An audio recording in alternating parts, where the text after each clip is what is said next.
Yo, what is good, everybody? It's your boy Sports PSP. Welcome to another episode of the Sports PSP podcast. Hope everyone is enjoying a fantastic day. Happy holidays. Hope everyone is taking the time to be around loved ones, family, enjoying some of the great things in life. Last week we didn't have the Sports PSP podcast, because of Thanksgiving and stuff, but we are here. We hope we're gonna bring you a great show like we normally do. Hope everyone is gonna stay tuned in to watch the show because boy, we got a hell of a show for tonight. But I got the crew with me, BRF Sports in the building. How are you doing, brother? Can't complain. Another week gone by. It's been a good week, long week, kind of stressful week, but we through it. Hope y'all brothers had a great Thanksgiving. Glad to be back on the podcast with y'all. Ready to get back to doing what we do best. Absolutely. And of course, we can't do the show without my guy, undisputed world champ, in the best place of them all, Columbus, Georgia. How you doing, brother? Yeah, shout out to Columbus, Georgia. Y'all doing good tonight. Hey, I am so happy to be back on the highlight of Friday nights. This is missed it last week due to me stuffing my face with all that turkey and that ham and that barbecue and a little bit of everything else that mom had on the table. So hey, glad to be back on here, man. It's always a privilege, a pleasure, and an honor to be on here, man. Hope everybody enjoyed their Thanksgiving. And don't let Thanksgiving be the only time you spend time with your family. Because remember, if you don't come back home to treat your family right, the only thing you will be coming back to is each other's funerals. So remember that. Absolutely. And of course, I know, Champ, a lot of people were on you. President Donald Trump, Biden, and Obama were on you on your diet, especially Yeah. Obama. He was checking on you last week because Yeah. your Georgia Bulldogs, they survived a close one against Georgia Tech. I know you and BRF, y'all had to be praying just in order for you to win that game. Y'all barely hanging it out. It took like, what, 8 overtimes? They had a shirt. The funny thing about that, they had a shirt on the Georgia Bulldogs website. One of the little smaller websites, Georgia's like the state school. But they had it. I survived 8 overtimes with Georgia Tech. That was a memorable shirt. But yeah, man, that was definitely a heart attack game for the ages. I definitely was screaming at my TV. It was, man, it was a heart throbbing game. But man, also, man, that's what college football is all about, man. Whether you win or lose, man, you gotta go out there. Teams are gonna show you their best every week. To go out there and show your best game, man. Shout out to Dan Jackson, made two critical, critical tackles and forced two critical turnovers, man. Hey, you can't do no better than that. Nathan Frazier scored the game-winning touchdown. We was able to make it out of there. We on our way to the SEC championship. Horns down. Woof, woof. Go dogs. Mm-hmm. All right, fellas, let's talk about the NFL. The Packers Lions game last night. Boy, that was one hell of a game between these two teams. I put it on my IG and TikTok. I had Detroit winning that one. Detroit won that one 34-31. I thought Jared Goff played really well. I mean, he had one pick in that game, but overall, Ben Johnson with the play action. Shout out to Broad. Unfortunately, he didn't get his end of the bargain because he had that parlay. He was constantly complaining about Ben Johnson and the play action calling. But to your point, BRF, Johnson and Gibbs, the running back duo. Green Bay, I think Jordan Love, I do think he has a bright future. Christian Watson earlier in that game had that big fumble. I think this is going to be. I thought this was as advertised. This was the type of game that we wanted to see. This is game of the year. I wish it would have been like on a nationally televised game like Fox or ESPN or something like that. No disrespect to Amazon. I don't want to be unfair to Amazon, but at the same time, for a game of that magnitude, that should have been on ESPN, ABC, CBS, Fox. That's the type of game that you wanted to see, and a potential playoff matchup between these two teams. BRF, I'm gonna let you go first. What were your thoughts on the game? Detroit with their winning streak. Can they keep this up? And can they actually be the team to come out the NFC? Well, I think at this point, I think it's clear to say they're the favorites to come out of the NFC. They're the favorites to win the NFC and go to the Super Bowl. And a quick little plug out there to those of y'all, because I have the Prime Video service. Quick shout. If y'all ever want to watch a football game and like a really cool camera view, watch the overhead, like the Madden view. Like go to alternate broadcast and go to the Madden view. It's like one of the coolest things you ever see. You see, like they highlight players. They show the feet movement. They show the routes run and everything. It's like one of the coolest things you ever see. So if you get Prime Video and you ever want to watch a game in a cool camera view, I recommend the Madden view. It's something to behold because I watched it from like the middle of the first quarter on in that view, and it's one of the coolest things I've ever seen. But with that being said, get shout out to Prime Video out the way. It's a hell of a service. So getting that out the way. I mean, honestly, I wasn't expecting anything less from that game. I was expecting a shootout because neither defense is really that spectacular. I mean, both can rush the passer a little bit, but outside of that, neither defense is really spectacular. So I was expecting the offenses to do what they did. Yeah, I mean, what more can you say about Sonic and Knuckles, man? Even when they don't have their best game, they find a way to get in the end zone. They find a way. They find a way to get in there. So yeah, 'cause, I mean, just watching how they operate, and for the love of God, Dan Campbell, you and these damn fourth down calls, bro. I'm gonna need, bro.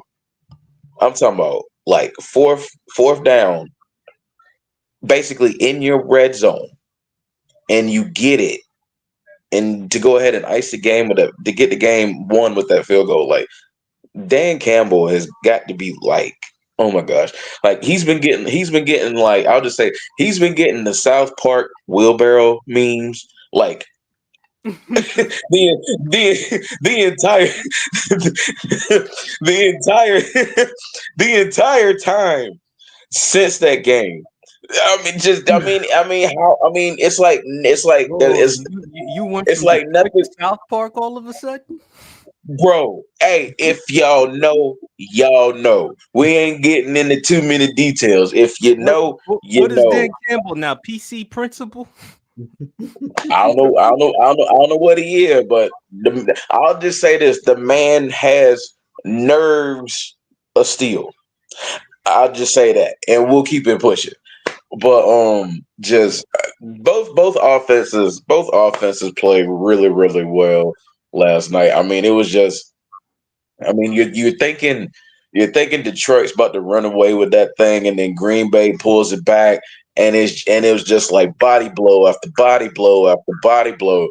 I mean, that's what you want out of two really really good offensive teams. That's what you want to see. You want to see the body blows. You want to see who can. You want to see who can go until whoever gets that last punt in and gets the dub. And Detroit getting that late fourth down, converting it into that field goal. I mean, it was just that was the game of the year. I still think it's that first both. Honestly, I think both Baltimore and Cincy games were better than this one. Still, in my opinion, and that first Atlanta Tampa game was up there. The overtime walk off, but it's definitely one of the best games of the year. Just I guess from a standpoint of two teams vying for jockeying for playoff position to come out there and put on a performance like that on both sides. I mean, that's what NFL football is about, particularly when you get into December, when these games are really about these you know what I'm saying, these games are really about to get it popping and you really about to see, the really good teams you're really gonna start seeing the good teams really separate themselves from the rest of the pack. So I want to see how far Detroit can take this. I mean, this is 11 in a row for them. I mean, you lose week one, you ain't lost since. I mean, No, they like lost what? week two. They lost week They two. lost. They lost to They the lost Tampa week Bay two. Buccaneers. That's right. They lost week 2. They ain't lost since. I mean, it's like this is like, I mean, shout out to Dan Campbell. Let me tell you something. They showed a stat. Um, he started his career in Detroit 4-19-1. He's 31-8 since. That is insane to be able to turn the team around like that in just a fell swoop. That's the coaching staff, that's the front office finding the talent, and then that's the talent coming in and producing at a high level. Let me tell you something. As a Falcons fan who can relate to just turmoil and futility and just being known for being bad, to seeing a franchise like the Detroit Lions, who maybe have had it worse than us, thrive the way they have, you can't help but root for them. You cannot help but root for them. And like I said, right now, I think they're the favorites in the NFC. I think the NFC right now, as far as who can realistically win it, you're looking at Detroit, you're looking at Philly, Green Bay is a dark horse. And then outside of those three, early in the season, we were talking about how the NFC was just so deep with teams that could really do damage in the playoffs and beat whoever come out of the AFC to win the Super Bowl, regardless of who it was, whether it's KC or Baltimore or Buffalo or just now it's like you're seeing the teams really separate themselves. You're seeing the Detroit separate themselves. You're seeing Philly, who's been white hot, separate themselves, and this is where it gets good. December is usually where the season really, really starts to get good. So now I want to see who's going to take that step to really vault themselves into playoff contendership and conference contendership. I'm ready to see it. I'm ready to see how this season plays out. I want to see how December rolls out. I'm excited. Let's get it popping. I'm ready to roll. If this game is any indication, December is going to be fun. Undisputed world champ. There's only one phrase I have to say about that game right there. It was a chiller and a thriller and a killer, except it was in Detroit and not Manila. Shout out to the late great Muhammad Ali. Man, look, good to see that right there from Detroit. And when you talk about, look, no disrespect, because I love this coach to life, because I wish he would have came and coached in Atlanta at least like 3 or 4 years. But you will never mistake Dan Campbell for Marty Schottenheimer. Dan Campbell plays for keeps, and he plays to win. He does not play conservative and not to lose. So when you think about conservative, you're not thinking about Dan Campbell. I'm coming out here to attack. And you can criticize it all you want to, but the thing is this: when you know your coach is out there to win that game, how could you do anything else but put your best foot forward in order to win it yourself? Now, as far as Detroit is concerned, I don't think too many people are talking about this. They got to run the gauntlet for the next couple of weeks. They got to run the gauntlet. That was just part 1 of it. Part 2 is next week.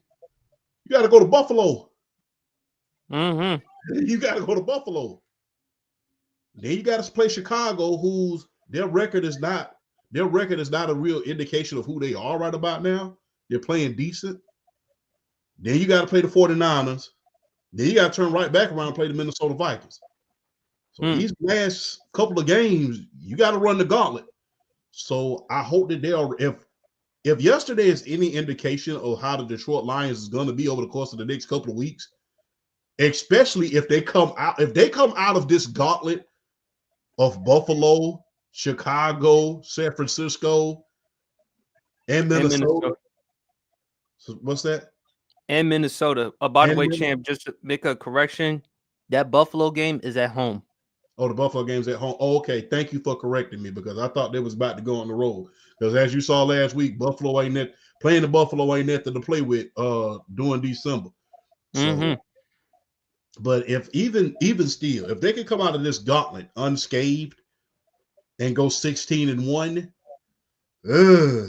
that's gonna really, and plus it'll be the first time a team in the history of the NFL goes 16-1 anyway. But it's going to be interesting to see if they come out unscathed. Huge shout out to the front office for recognizing how good Jadarius Smith was going to be for that defensive line. He's gotten 4 sacks in the last 3 games and got one critical one last night. So huge shout out to the city, to the front office of the Detroit Lions of recognizing how much of an asset he was going to be, especially with the great Aiden Hutchinson out of the lineup. So huge shout out to them. Look, I am excited for that team to be the underdog for so many years, for the Detroit Lions to be a circle win every single year for so many years, to now see them become the powerhouse that it is. You just cannot help but to just be happy and cheer for them, even if you are an opponent of theirs. And one other thing I hope that now that the Detroit Lions are good as they are, I hope that some of their history will come to light. Like, I hope that people goes back and start learning about some of the key players outside of Barry Sanders. You know, when you think about Herman Moore, when you think about Britt Pierman, when you think about Lomas Brown, when you think about Lim Barney, when you think about the great Dick LeBeau, who invented the zone scheme defense, where you had the defensive end dropping the coverage and you had the outside linebacker rush, that he implemented that in Pittsburgh, and it was so successful so many years. He was actually a player for the Detroit Lions, the opposite side of Lim Barney and Dick Night Train Lane. So I hope that encourages a lot of people to go back and look at Detroit's history as far as them being a football team, because they wasn't Super Bowl favorites. They had some good teams, but I hope this encourages the younger generation to look back a little bit further in order to see the history of that franchise and see, yeah, they had some lean years, but there was a time where they were forced to be reckoned with. And shout out to the late great Alex Karras as well. So I hope that they go back and look at that. But for Detroit to be in the predicament that it's in right now, which is a great one, after all of those years of just futility and dealing with all of that, from dealing with Wayne Fonst to dealing with a lot of the coaches after Bobby Ross, I'm glad. Although, like I said, you want to see your team win, but you always love to see the underdog come out on top. I'm just hoping they can finish it on up. Champ, BRF, the way I look at it with Detroit, these next couple of games is going to be tough, man, because they got Buffalo, especially with how the way Buffalo. The thing is with Buffalo, just run the football with James Cook, because that's what gets you going. By the way, he went to your school, UGA. That's what happens when you run the football with James Cook. It makes a hell of a lot easier for Josh Allen. You don't need Josh Allen to be throwing the ball 35, 40 times. But when I look at Detroit, man, Dan Campbell, those 4th and goals, he was going to go for it. There was no way he was going to settle for field goals. He was like, to your point, Champ, I'm not going to play to lose. I'm going to play to win. I don't care what anybody says. I'm going to go for it. Sometimes it's going to hurt him. It may cost him. But at the same time, if this is who you've been, then, hey, you might as well go for it. And I just think with Jared Goff, man, like I said before, BRF, I think you've said he's like a top 10 quarterback. Jared Goff has rejuvenated his career in Detroit, and Ben Johnson is going to be one hell of a. He's really, if the Lions win the Super Bowl, he's going to leave and he's going to be a serious head coaching candidate. There's going to be some team out there in the National Football League that's really going to consider Ben Johnson with the play calling. And with Montgomery and Gibbs, man, Guys, let me ask you this: what about the play with Jared Goff when he tripped and then handed the ball off to Montgomery or Gibbs and got the first down? Did you thought that the Jared Goff was down? Yes, I think he was down, but the thing is this.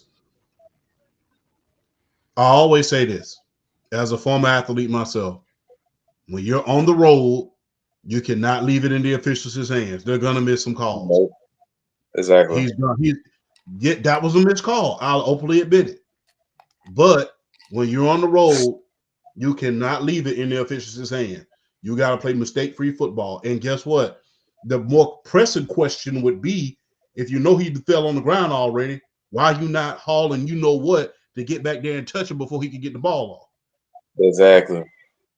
So, yeah, of course, in every game, you're going to miss calls. But in the great words of Jimmy Johnson, you can't leave it in the officials' hand. Yes, he was down. But guess what?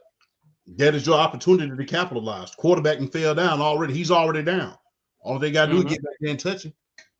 Mm-hmm. All right. Let's talk about another great game that we saw last week, fellas.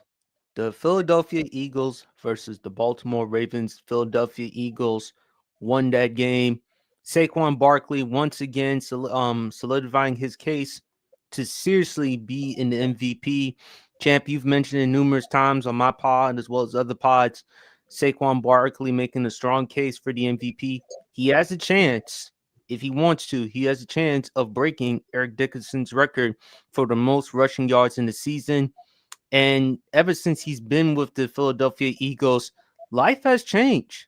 Not just with the defense, but on the offensive side, especially with Jalen Hurts. Last year, Jalen Hurts struggled taking care of the football. And Jalen Hurts is a good enough quarterback.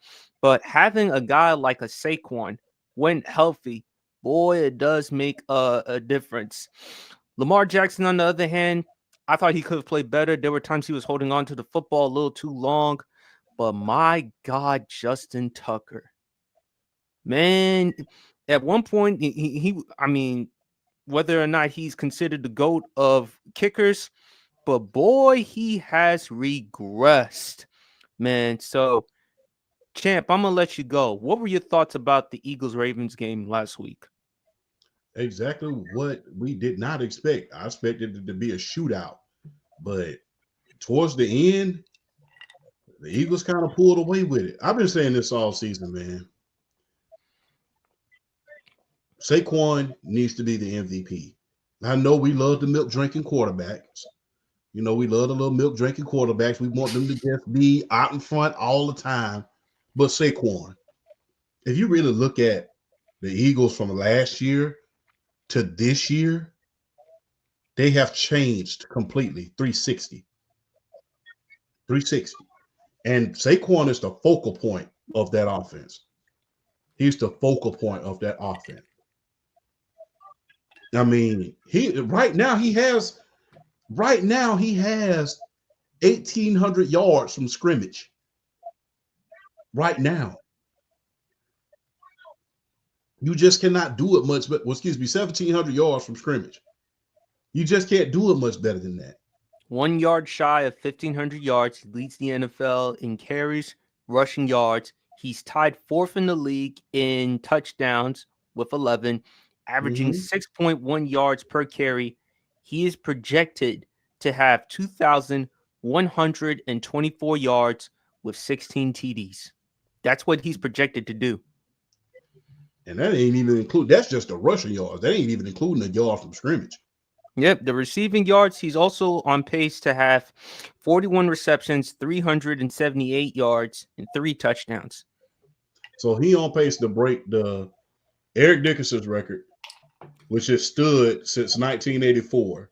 And he's on pace to break Chris Johnson's record that has stood for 12 years. So you're scheduled to break 2 records. And guess what? Your team, from the team that you went to, you've helped elevate them into the stratosphere. That's what you need to be. That's what needs to be considered for MVP. As far as Lamar Jackson is concerned, he said it himself.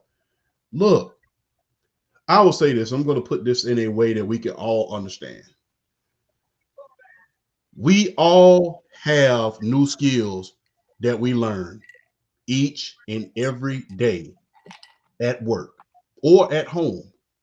And we all have particularly good skills that we're good at every single day.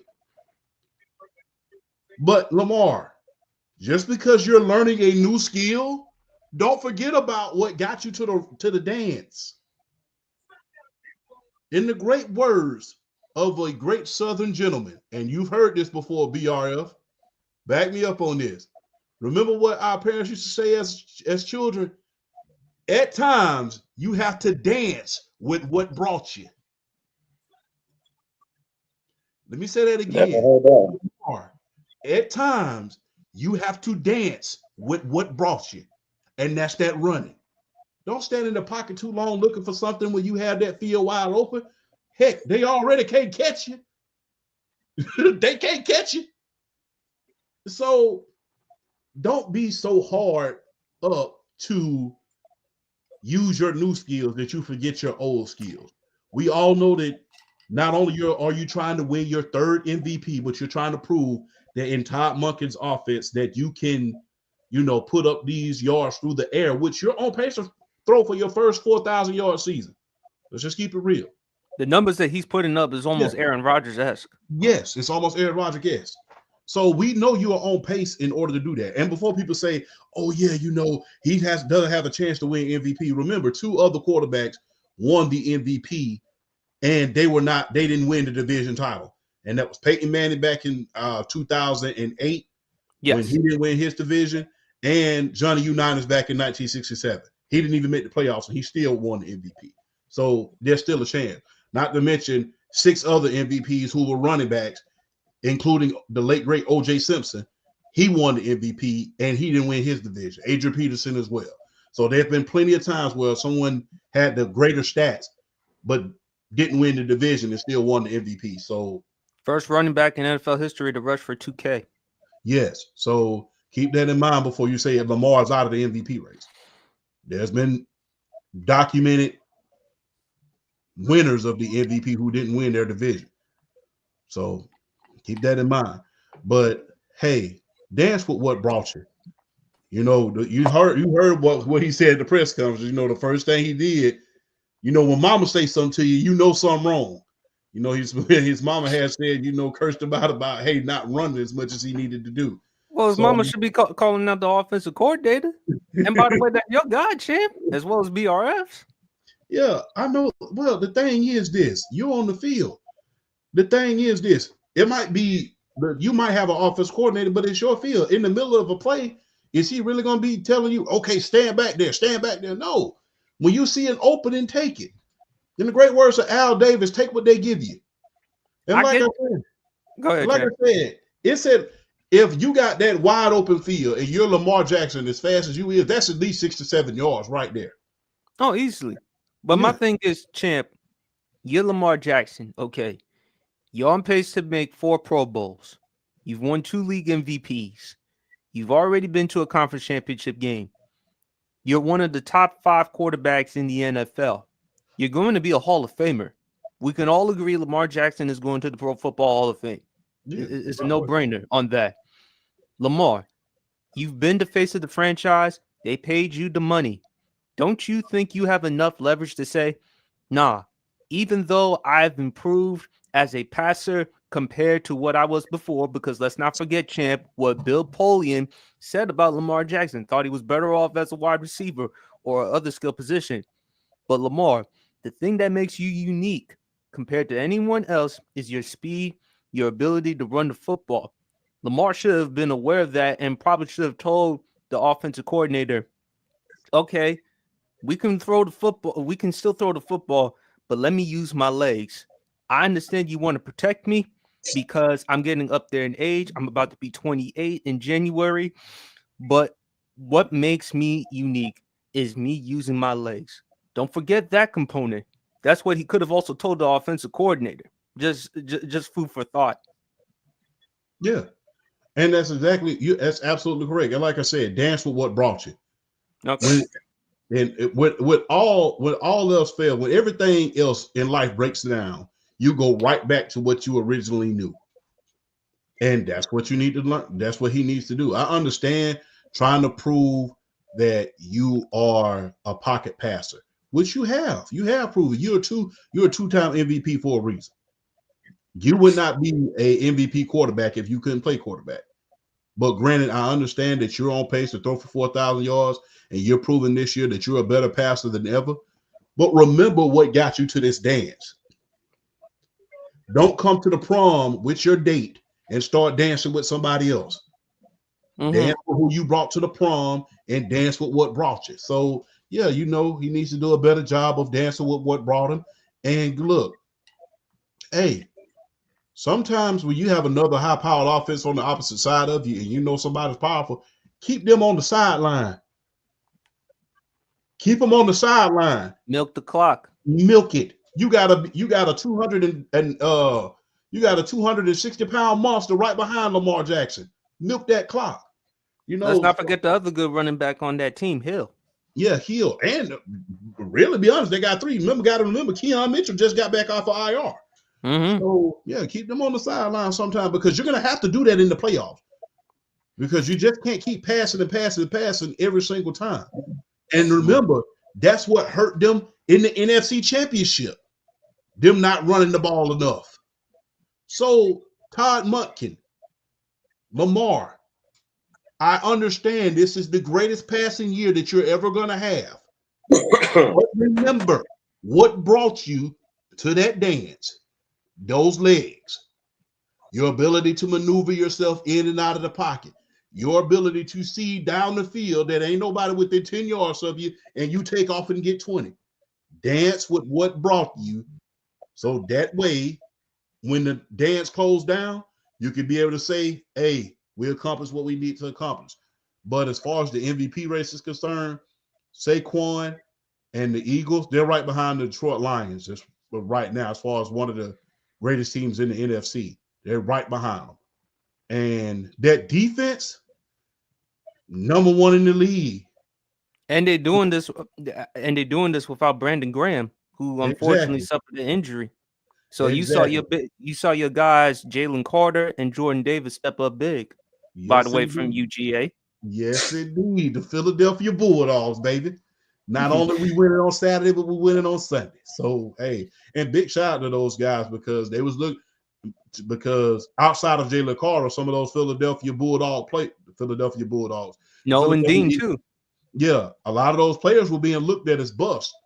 They was not being looked at highly last year around this time. So big shout out to those players who stepped up. Go Dogs.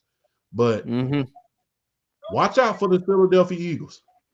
And look, Detroit, don't slip because if you know like I know, you might want to stay in first place so you ain't got to go to Philadelphia in January. Don't nobody want to go to Philadelphia in January. So, so be mindful. And not to mention the fact with Philadelphia, one thing is for sure, Howie Roseman, I consider the best GM in football because he sometimes finds a way to make spectacular moves. You can't rule him out. BRF, what were your thoughts about the game, man? And what's going on with Justin Tucker as well, man? Because he hasn't been sane. I've never seen Justin Tucker's confidence. I don't know what shot it, but it's been shot with a sawed off. It's been destroyed. I don't know what's going on with his confidence right now. He can't hit anything. And this is there are people, he's in consideration for being the GOAT place kicker in football. And he has not looked like that at all this year. So Justin Tucker, I really don't know what's going on with him. And I feel like with the Ravens, I think they kind of go for it on fourth down more now because I don't think they have faith in Justin Tucker right now. And that's crazy because we wouldn't have said this last year at this point, 2-3 years ago. We would not be saying this about Justin Tucker. This dude literally set an NFL record with a 66-yard field goal against the Detroit Lions of all teams. So I don't know what's going. I don't know what's going on with his confidence right now. As far as that game, Saquon Barkley is. I said it a few weeks ago. Saquon Barkley might be the best running back in the National Football League right now, and he just keeps going out there and showing why he deserves to be in that talk, deserves that consideration. I mean, very few. Honestly, I'll say this: I think only Christian McCaffrey, from an all-purpose standpoint, brings to the table what Saquon Barkley brings to the table, as far as his ability to run the ball, his ability to catch the ball. Is he the route runner Christian McCaffrey is? Maybe not, but here's the problem. He's got just as good as hands out the back. I think he's got as good as hands out the backfield, and he's able to run the routes called upon for him to run in order to make plays out of the backfield as a wide receiver. And it's just a full on package of just the size and the speed and the agility, and it's like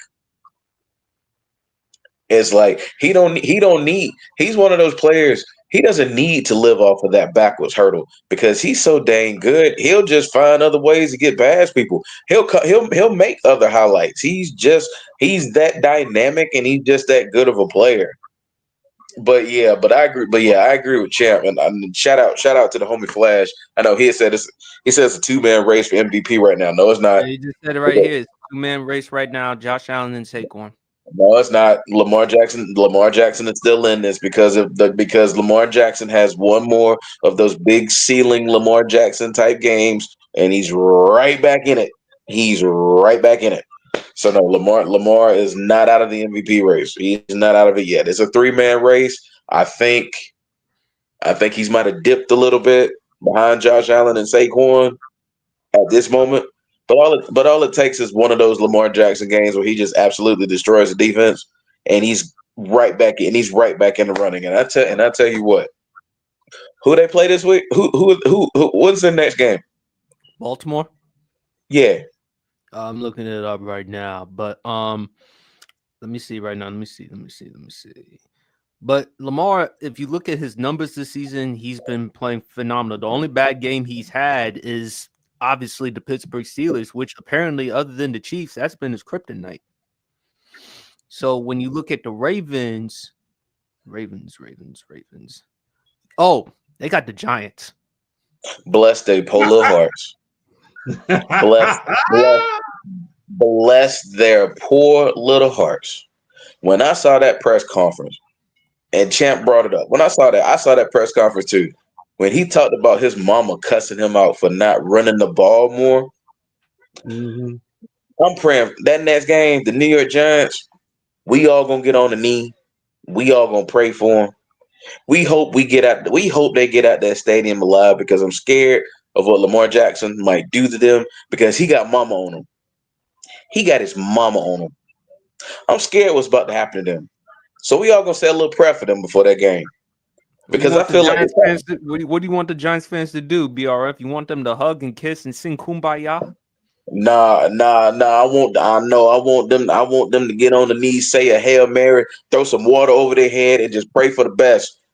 Because the worst probably about to happen to them. Well, hell, they better go to church early in the morning. They better give their soul to the Lord because they butts gonna belong to Lamar Jackson that Sunday. And that's all I'm gonna say about that. Hey, remember what Baker Mayfield said about Lamar Jackson's mom when he went down there to train with him? Bro, Lamar Jackson mama don't play. Lamar Jackson mama don't play. She be on him. I think Lamar's gonna listen. We all know about the New York Giants. It's about time out of here in New York. It's been a New York mess. We're gonna get into New York in just a second, but I'm happy for Daniel Jones. He finally got himself up out of here. He's gonna be with Minnesota now. Now he's gonna be on a team where he can be in a position to succeed. I would like for him to be for the 49ers because that way he could like come in just in case Brock Purdy gets injured or whatever. But hey, you can't go wrong in Minnesota with Kevin O'Connell. And he's going to be fine just in there. But when I look at Philadelphia, man, Saquon has been a difference maker. I was wondering how the offense would be without Jason Kelsey, I'm sorry. And they've been good. The offensive line has been good. I think it's still Saquon, Josh Allen. Lamar is still definitely in that conversation, but I'm afraid though the voters they're gonna use that game against Pittsburgh. In order for Lamar to bounce back, he needs to have a big time performance against Pittsburgh. That way it could open the door for him as far as with the MVP.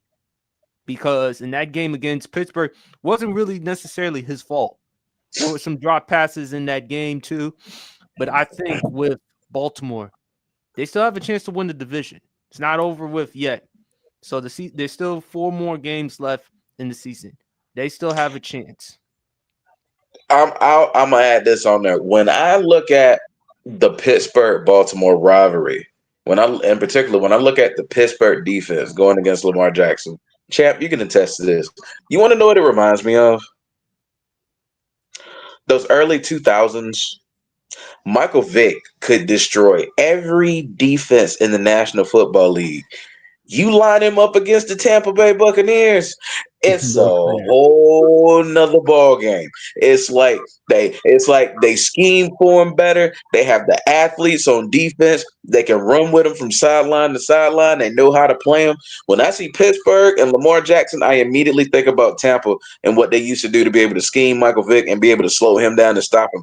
Because the main thing is the only thing is Lamar Jackson is a better passer at this stage of his career than Michael Vick was at that time in Atlanta, but at the same time is still on the path of, as long as you scheme him for being able to run and being able to take that away from him, even though Lamar is a better passer, Pittsburgh wants to make him beat them passing the ball, which is what Tampa Bay always did to Michael Vick. Making him beat him passing the ball, and he could never do it. And Lamar Jackson's only beat Pittsburgh once, and if I recall, it was a situation where they were missing players too. So it's like Lamar Jackson's never beat them full string. So it's a situation where Lamar Jackson needs to beat them at full strength to really get, because he's got that big Pittsburgh chip on his back. He needs to beat them at full strength to really kind of shrug that off a little bit. And now, yeah, he definitely needs to put up a big performance against Pittsburgh to really silence a lot of people and really get back in the running. But I also feel like I said, with that Giants game coming up, he hasn't had that. We haven't seen that, it's like every year he has this like 300 some odd yard passing, 100+ yard rushing, the ceiling game. He hasn't had a ceiling game yet. I feel like it might come against New York if they don't scheme him correctly. So we'll kind of see where that goes. But I just wanted to bring that up because it just reminds me so much of what Tampa used to do to Michael Vick in the early 2000s. I just felt like it was perfect analogy because it's like they're the one defense that just knows how to perfectly scheme him and know how to take away his strengths and make him beat him in a way that even though we know he can throw the ball, it's still when you want to make him beat you passing the ball, there's that little bit of hope. You have enough of a hope there to where you get a turnover here and there, and then you can put points on the board and capitalize. All your defense got to do is keep hitting them and keep stopping them, and you can win a game. And it was just a personality that just came to mind. It just fits so well, and it just reminds me so much of those early 2000 matchups. I think, man, with Baltimore, all I want to see with Lamar Jackson do is just compete in the playoffs. Hopefully get that Super Bowl win, and finally end all the criticism and all the things that people have said about him, because I would love that, because that would add icing on the cake as far as his Hall of Fame resume. He wins a Super Bowl with a Super Bowl MVP. Oh, he's a first ballot Hall of Famer, because he already has won league MVPs unanimously. He's already improved as a passer. I wish him well.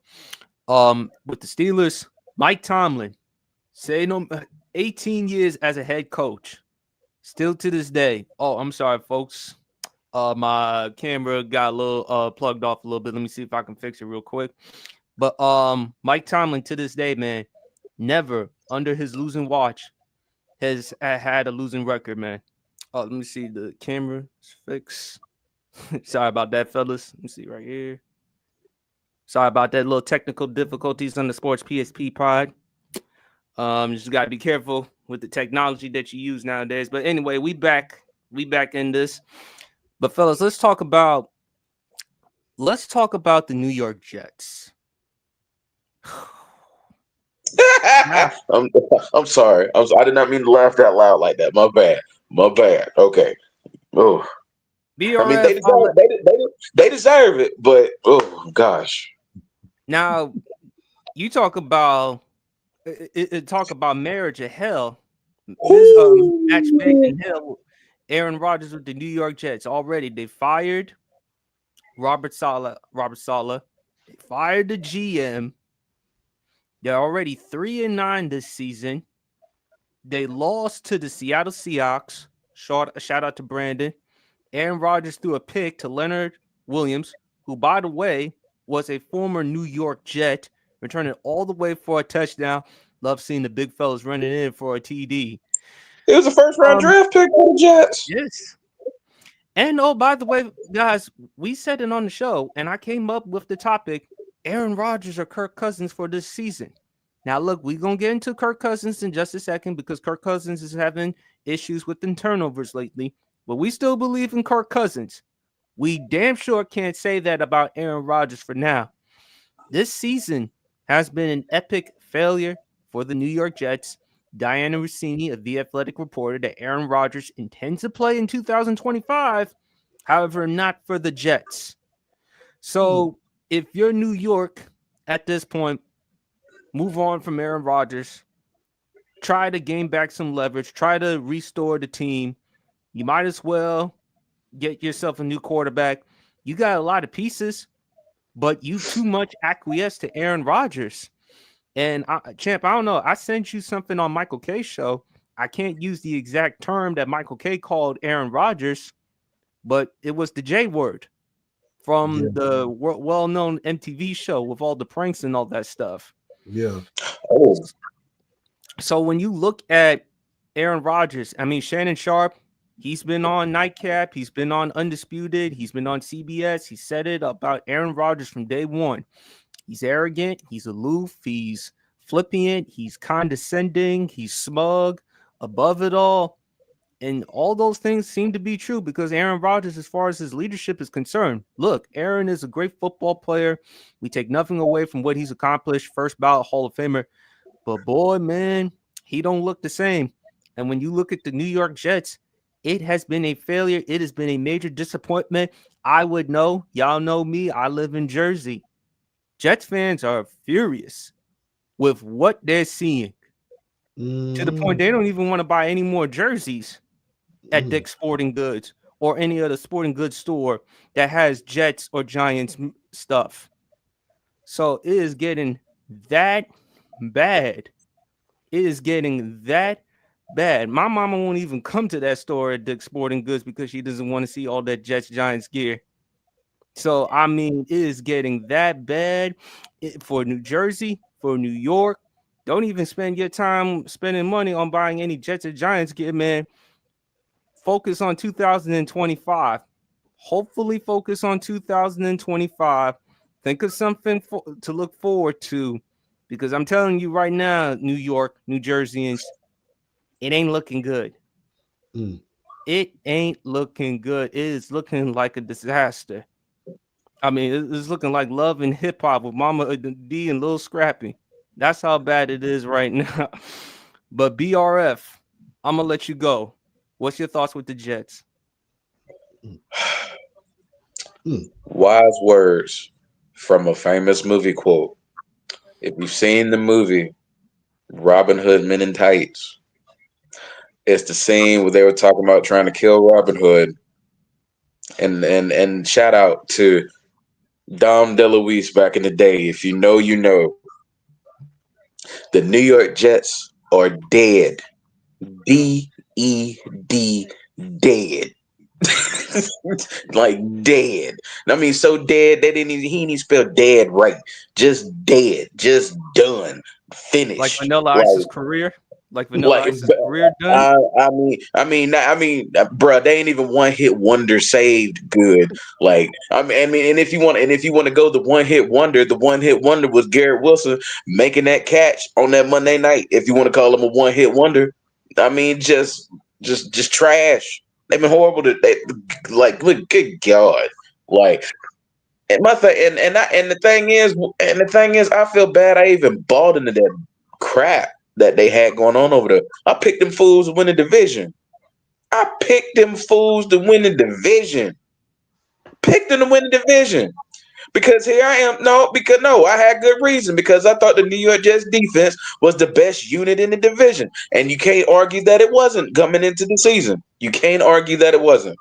You can't argue fully healthy. The New York Jets defense was the best unit coming into division at the time. The problem is the offense is trash. And Aaron Rodgers looks every bit of 40 years old.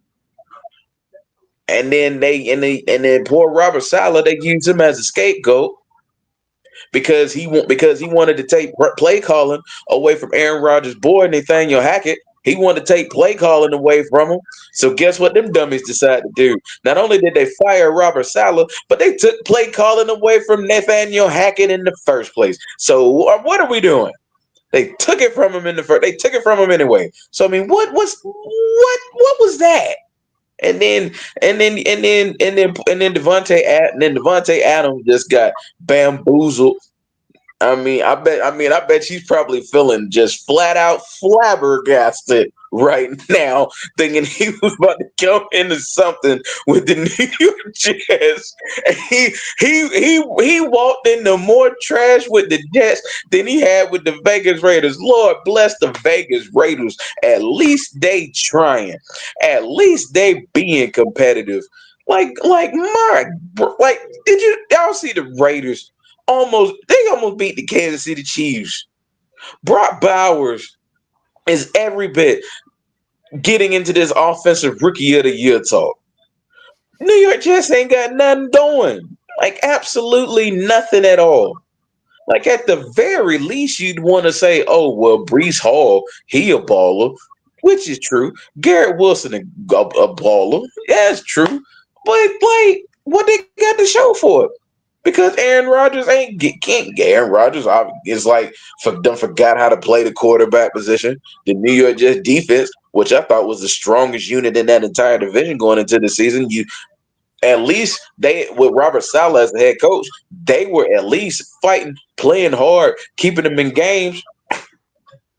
Man, I bet you Sam Darnold and Geno Smith are looking at that franchise and laughing their collective tails off. Laughing their tails off. I'm not even going to include Zach. I'm not even including Zach Wilson in this. I'm looking at Sam Darnold and I'm looking at Geno Smith because Sam Darnold is with the Minnesota Vikings, and you see what the Minnesota Vikings are doing right now at this moment. The only reason why they are not first place in the NFC North is because of the Detroit Lions. That is it. And then you got Geno Smith with the Seattle Seahawks, 7-5, first place in the NFC West right now. You can't tell me they ain't laughing straight to the bank right now. I mean, pulling a straight 50. I mean, a straight 50 cent, and laughing straight to the bank. And I mean, ha ha ha ha, straight to the bank, laughing like flat out. Is that bad? It is that bad. And it's like, and I've said it once, and I'm gonna say it again. It's karma. It is karma. Aaron Rodgers got that man fired, and then Joe Douglas got fired. And I'm looking at it, and I'm thinking to myself, how is it Joe Douglas' fault? It ain't like he drafted bad. It ain't like he got in bad players. They got talent up there. They just fell for the trap that's Aaron Rodgers. And now they got nothing to show for it. But another top 5 pick. So I mean it is what it is at this point.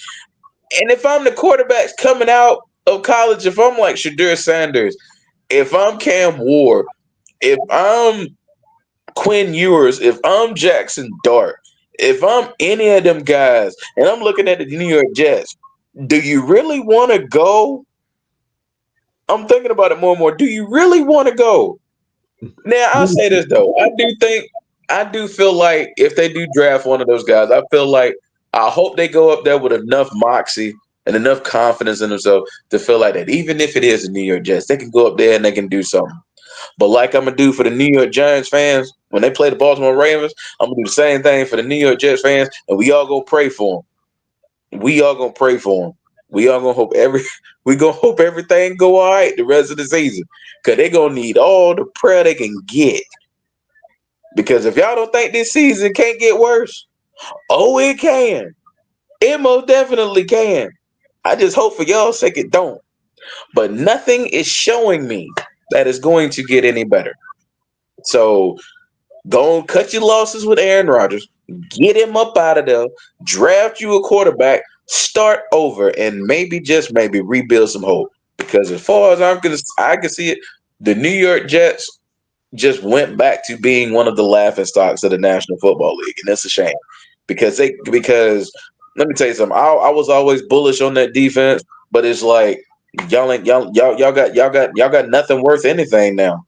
So I mean, it is what it is. I'm just gonna you just say a pray for him. You say a prayer for him, and you keep it pushing.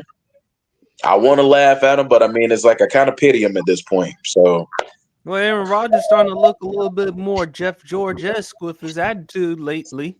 That's how he's looking right now with that blasé attitude. And it's getting so bad to the point. Look, not even Gordon Ramsay would want to come and watch that New York Jets mess. He's like, Hell's clean this Kitchen, mess. Hell's Kitchen for real. That looks like Hell's Kitchen. The New York Jets right now. They look like Hell's Kitchen. Mm-hmm. Same boy, and he looked like Jeff George with that ability he's showing too. It ain't looking too hot. Of course, champ, you would know a thing or two about dealing with Jeff George back in your day. Not even champ would want to come watch the New York Jets mess and deal with the New York Jets situation. What are your thoughts, champ? I got a present for you, New York. It's a roll of this right here. Because stuff didn't hit the fan. Because stuff didn't hit the fan. This is a gift for you, New York. For the New York Jets. A big old roll of Charmin. Because you know stuff can hit the fan fast up there in New York. Either that or they toilet paper soft. This is a good one. Fresh from Dollar General, right up the street. $1.99. Because you're going to need it. Because stuff can hit the fan and you're going to have to wipe real good. I'm just going to really be honest with you. Look.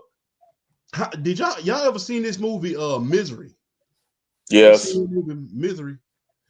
If you put Misery and you combine that with Cheaters, the show Cheaters, and you combine that with the Basketball Wives, that ain't even enough drama compared to what's going on in New York right about now. Because good God, I mean, it is misery on top of drama on top of drama. You know what? This hard, then Aaron Rodgers coming out. I don't think I want to play in the New York Jets. It's kind of like that ex you gave everything to. You bought her red bottoms. Your mom and your dad told her don't buy that girl everything. Is she gonna divorce you? And then she gonna divorce you behind anyway. And she finna take, and then everything you spent on her, she finna take half the fortune. Good God. Make sure you hit her up with that prenup. Yeah. Hey, it looks like New York Jets didn't get the memo because man, they. You should have listened. Should have listened to that Kanye West song, boy. We want prenup. We want prenup.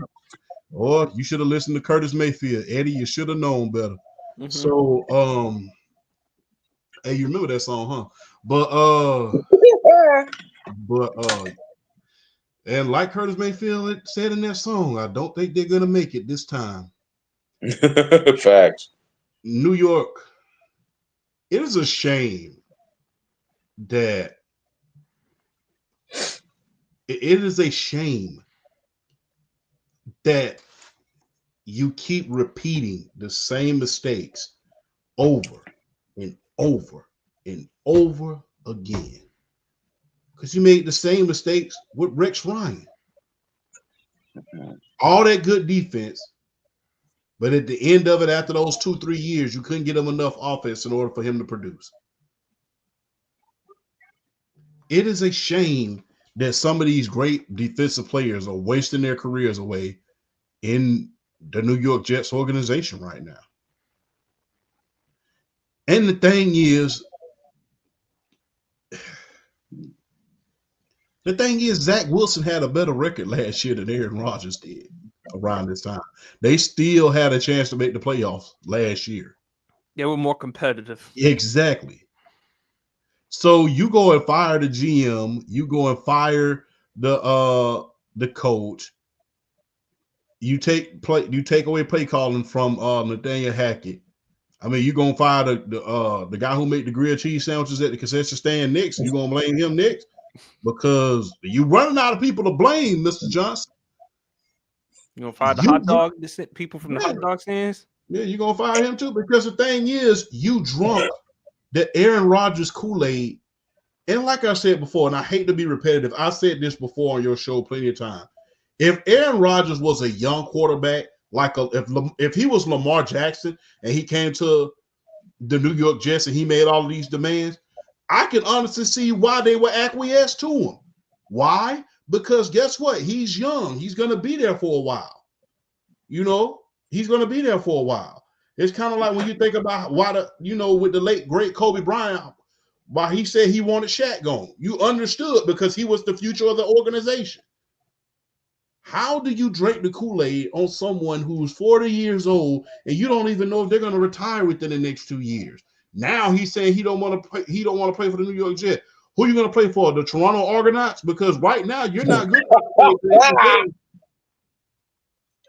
Right now you're not good enough to play in the NFL. What do you want them to do, Champ? You want them to go to China and play the Shanghai Sharks? I mean, you can do Aaron Rodgers is not good enough to play in the league. And if you really think about it, and think about it. Every team is pretty much set on their quarterback position. Oh, maybe a few teams. Outside of a few teams, a lot of their teams are pretty much set on the quarterback position, or they're drafting one next year. So if I'm an organization right now in the NFL, Aaron Rodgers, you can go somewhere and jump in the lake because I'm not going to take a chance on you. Facts. My organization and be ruining these young guys. You're not going to come in here throwing people under the bus. It's like trying to date Robin Givens after Mike Tyson dated her. No, don't do that. It's kind of like crazy. Why would you do that? That's dumb. So that's how he is. Oh, no. It's a given. Don't bring that kind of cancer into your organization. That's dumb. Not Robin Givens after Mike. Oh, my bad. Pipe bomb. There's a reason why the highlight of Friday night. Where's Shaquille O'Neal when you need him? Oh boy, Guangdong. No. Don't do that. You're going too far. You're going too far. But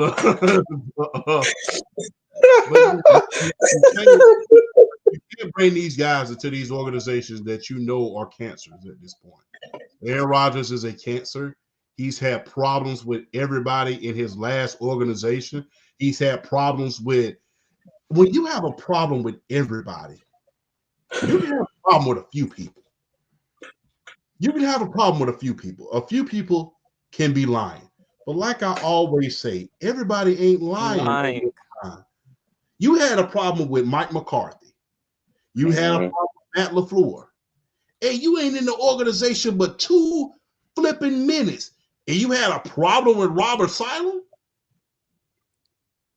I don't even think Dr. Phil can even help him. You might well just go, hey, God rest his soul. You might want to dig up Thurgood Marshall in order to help his behind because it ain't gonna help him at all. But I don't know. I don't know if Thurgood Marshall will want to deal with Aaron Rodgers and his colorful antics. if you know what I mean. Yeah, but all of that prima donna. Quick breaking news. Sports highlight: Hawks beat the Lakers. Martin, yeah, you had to throw that up there. Why would you? Why you trying to raise that man's blood pressure? Oh my God! As a Hawks fan, that's 6 in a row. I have every right to celebrate. But I know you have I'm every done. right to celebrate, but what about your brother down? You want him to go outside, going to Magic City, going to Waffle House or something? Nobody told him to be a Lakers fan. He chose that life. Yeah, he right. But the thing is, that's another story for another day. But back to Aaron Rodgers. Hey, it's that time, man. Stop. New York, if I could recommend anything, is this. It's like you repeated the cycle. You had an immature quarterback at the helm last year with Zach Wilson. When he said he wasn't responsible, he didn't let the defense down. And then you turn right back around and drunk the Kool-Aid on Aaron Rodgers. How many times do you have to make that mistake? Well, champ, to Aaron Rodgers, he's like Jada Pinkett. I mean, he's getting he's toxic.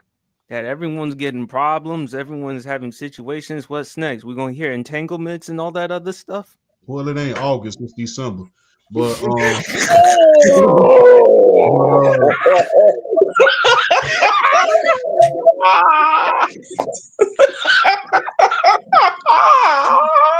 Hey man, entanglement. But I'll say this. It's like Aaron Rodgers is like Jada Pinkett Smith. I mean, he's got the Jets possessed and stuff like that, man. I don't know what he did to them, but that's Jets. Y'all got to stop making the same mistakes on these quarterbacks, man. Because that's the thing. That's the only thing y'all cannot get right. It seems like this, and I'm just going to be honest from what I've seen with the Jets over the years. It seems like they can have the most complete team and not have a good quarterback. And It seems like when they have a decent quarterback, they don't have a damn good team. I mean, when they had the New York Sack Exchange, they had Ken O'Brien. He was a decent quarterback, not necessarily a world beater.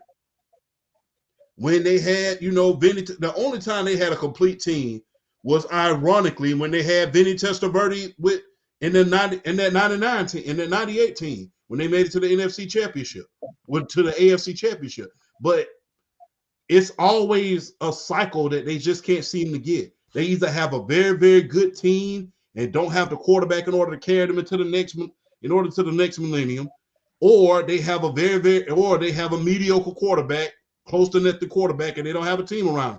Look at Mark if Sanchez you won. Mark Sanchez won. Remember, because back-to-back AFC Championship appearances, and they had a hell of a defense, and that was with the real Revis. I felt like those defenses were the most scariest defenses in the National Football League. Those two AFC title runs, but they had Mark Sanchez. I mean, what more can you say? They had Mark Sanchez. And I'm gonna say this though, hey, you compare it to Jets, Jada Pinkett Smith. At least ain't nobody gonna slap nobody else on their behalf. Ain't nobody gonna slap Woody Johnson, but at some point. And the crazy thing about Woody Johnson is the fact that it's the story that came out saying he had said something along the lines of they should have benched Aaron Rodgers after week 4. And I saw that and I'm thinking to myself, Woody Johnson actually making sense? This is hell froze over.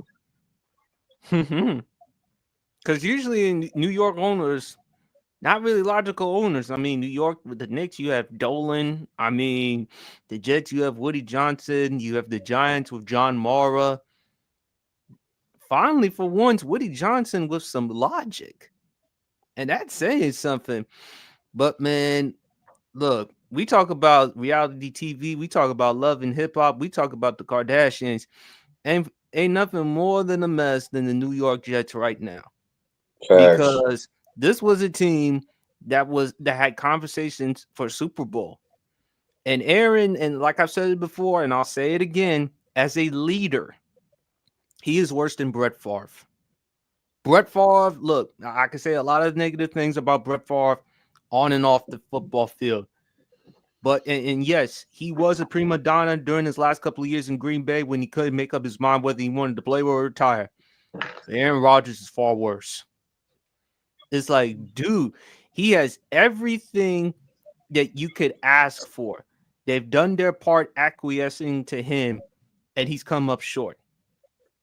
He's come up short. He folds like a lawn chair come postseason time. And he's I have him as one of the top 5 greatest quarterbacks of all time. But dude, I mean, everything, and plus he's now coming out with a new Netflix documentary about him recovering from the Achilles injury. Aaron Rodgers, it seems to me, he only went to New York for one reason and one reason only, and that's the media and that's the attention. Because I do see life after football with Aaron Rodgers. It wouldn't surprise me at all if Aaron Rodgers owns his own podcast, has his own talk show. He's been on Jeopardy before. He loves Jeopardy, and he loves to talk, not just sports, but also politics, also a lot of other things. So I think that was the reason why he decided to go to New York. But I've heard from the group chat about him going to Minnesota. Minnesota don't even consider it. Don't even. No, you better not. If Aaron, I think the best thing that Aaron should do, retire. Yeah. You're one of the greatest quarterbacks in NFL history. No doubt about you, a Hall of Famer. But as a teammate, as a leader, you a horrible, terrible teammate and leader. And I just don't think. And the problem is with Aaron, it's you. This is really on you, and this is one of the reasons why you are unable to only win one Super Bowl. And look, Kirk Cousins, on his best day, he is nowhere near Aaron Rodgers. But we would rather play with Kirk Cousins because Kirk Cousins is about the team. Kirk Cousins doesn't bring a lot of drama. He doesn't bring a lot of attention. And look, my thing is with Aaron Rodgers, he doesn't realize he brings the controversy. He does. He brings it to himself, especially with the way he talks about other things such as COVID and everything else. He caused that. And there were expectations for you, even with you coming off the Achilles injury. There were expectations for you to help this team. Jets, they made a mistake. They paying the price. They got to make their bed. They're making their bed. Now you got to lay on it. I agree with you, BRF. If I'm Shedeur Sanders or Cam Ward, I'm staying away from the New York Jets organization. I'm going to have to pull an Eli or something just in order for me to avoid being drafted. Go ahead, here's the thing, though. Now, I would think about it. But New York has so much talent on the offensive side of the ball. It's really hard to want to not. It's hard to say, you know what, I don't want to go. But do you want to deal with the media? But do you want to deal with the media? Do you want to deal with that fan base? Because once you start playing bad, you know they're gonna get on you, and you know. Hey, I look at it like this. I mean, it's part of the job. I mean, it's part of the job. I mean, if you're a quarterback for one of those New York franchises, one of the cons is having to deal with the media. It's part of the job, and I think it's just one of those things where it's kind of like you have to go and prepare. I think a guy like Shedeur Sanders could go in there because I mean, look at all the scrutiny and everything he's had to face in his 2 years at Colorado. So if anybody's prepped for New York, even though New York media is a completely different animal. If anybody's prepped, it's Shedeur Sanders because, I mean, him and Dion and Travis Hunter, they've all been getting scrutinized from the time they've hit Colorado. So if anybody's prepped, it's him. I just think even though you may want to play that card, the Jets have a lot of talent on the offensive side of the ball. You got Garrett Wilson. You got Breece Hall. You have Braylon Allen as a number 2 running back. I mean, you got players there. So I think, like I said, I think there's talent there to keep you from waving the white flag as far as wanting to go to the New York Jets. My biggest thing to me, it's not necessarily the media, it's the front office. And can the front office be trusted now to make sound decisions coaching staff wise, player personnel wise. Because I mean, people can say all they want about Robert Saleh and Joe Douglas getting fired. Joe Douglas bought some good groceries. And Robert Saleh, let me tell you something. For him having Zach Wilson as his quarterback, to keep the New York Jets competitive the way he did, particularly focusing on that defensive side of the ball, who it was like no matter what the offense did, the defense was going to get their pound of flesh, and they were going to find a way to keep them in that game. So I just think, I don't know. As much as you want to say I don't want to go, if I'm Shadir Sanders and I see Garrett Wilson and Breece Hall, it's hard to say no to that. But can you trust the front office to put the people in place in order to get you in the best positions to make plays and to win games? The biggest worry is the front office, but I mean, it's like if they draft you, it's kind of one of those things where it's like, I don't know. I think you have to go in prepared for the hell that is New York and the New York media. You just have to go in prepared. So I think if anybody can do it, it's Shadir Sanders, but we'll wait and see when the draft comes along. I just know this is probably one of the more anticipated NFL drafts that's going to be coming up in a long time, just because it's just seeing how the teams are going to be sculpted, seeing how they're going to be built through the draft, seeing who's going where, particularly the defensive side of the ball. There's going to be a lot of depth. So it's very anticipated, and I'm excited for it. But yeah, the New York Jets right now are just they like they're like, you could call them a laughing stock, and it's an insult to other laughing stocks. That's how bad they are.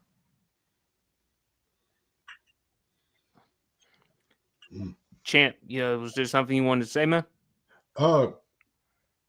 Hey, if I'm Shedeur and I choose to go to New York, I'm really not worried about the New York media.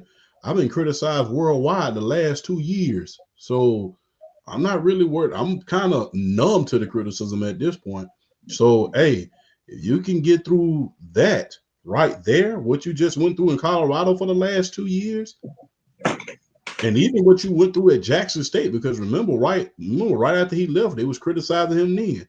So if you can go through what you went through these last 2 years, going to New York and listening to what they got to say after you basically stunk up the joint for the last 2 years without me here, okay.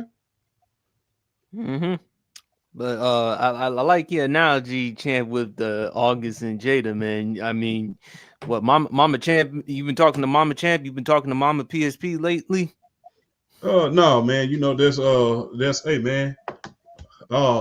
Daddy Champ taught me well. Mm-hmm. Shout out to Papa Champ.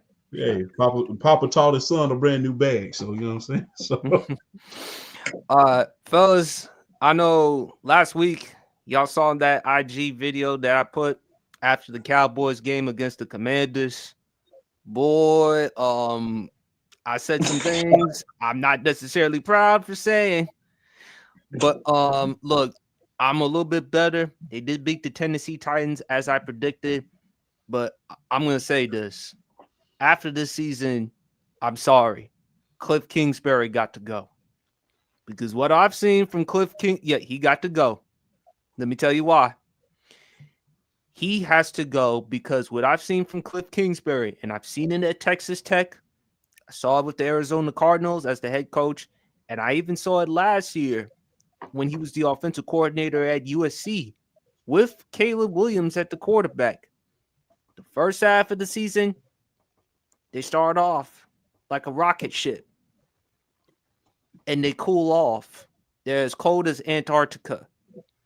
I think for Cliff Kingsbury, he has to go elsewhere, and we got to hire a new offensive coordinator. I hate to say it, but with Cliff Kingsbury, he doesn't make the adjustments, man. And with Washington, I already picked the Eagles to win the division. I'm concerned with the fact that Austin Eckler has a concussion injury. That's a concern. Brian Robinson Jr., who I love, has durability issues. Now, the offensive line has done its part protecting Jaden Daniels, But our defense and Dan Quinn, I will hold responsible for that run. If you look at Washington's run defense in Pro Football Reference, they're 30th in the National Football League. That ain't good. And look, the Dallas Cowboys, last year, they couldn't stop the run. And guess who was the defensive coordinator? Dan Quinn. And you saw some of the games, the Packers in the wild card game. And even before that, you even saw the Arizona Cardinals week 3. And you also saw the Buffalo Bills when they went to Buffalo. And when James Cook took off in that game. So if Washington, I'm concerned because I believe Jayden Daniels, look, there's still a chance as far as him or Bo Nix for Rookie of the Year, Offensive Rookie of the Year. Bo Nix is making the case. Jayden Daniels reminding folks, hold on now. Don't sleep on me. I had a great performance against Tennessee. You even said BRF the first half of the season, it was a wrap. But I thought it was. I thought it was locked up. I mean, just Bo Nix hadn't gone on this hot streak yet. Yeah, I thought it was a lock. But I wouldn't sleep on Brock Bowers because Brock Bowers is creeping up. So let's not sleep on Brock Bowers. But my thing is with Washington, I hate to say it, man, they should fire Cliff Kingsbury and hire some other offensive coordinator because I'm afraid if we keep him, he's going to make the same boneheaded mistakes during the second half of the season, and it's going to cost us. So, BRF, I'm going to let you go first. Should Washington consider firing Cliff Kingsbury after the season? You don't fire him now, but after the season. You only get rid of him if you know you're going to be able to improve at that spot. And my biggest thing is who is going to be available to go out and snag if you were to fire him after the season. I don't know who's going to be available because Eric Bieniemy just got fired from UCLA as their offensive coordinator. Do you really want to run that back? No. Exactly. You don't want to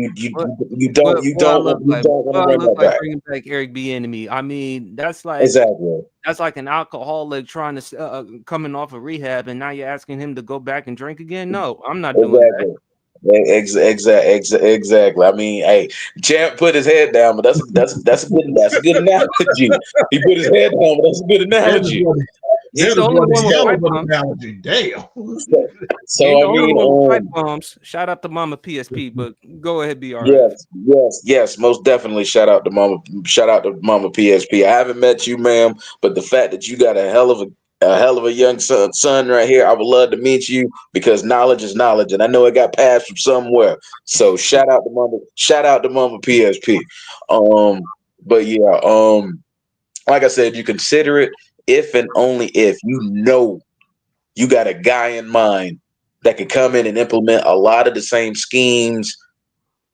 Like, here's the thing, though, you don't want to get too different from a lot of the schemes that Cliff Kingsbury implements.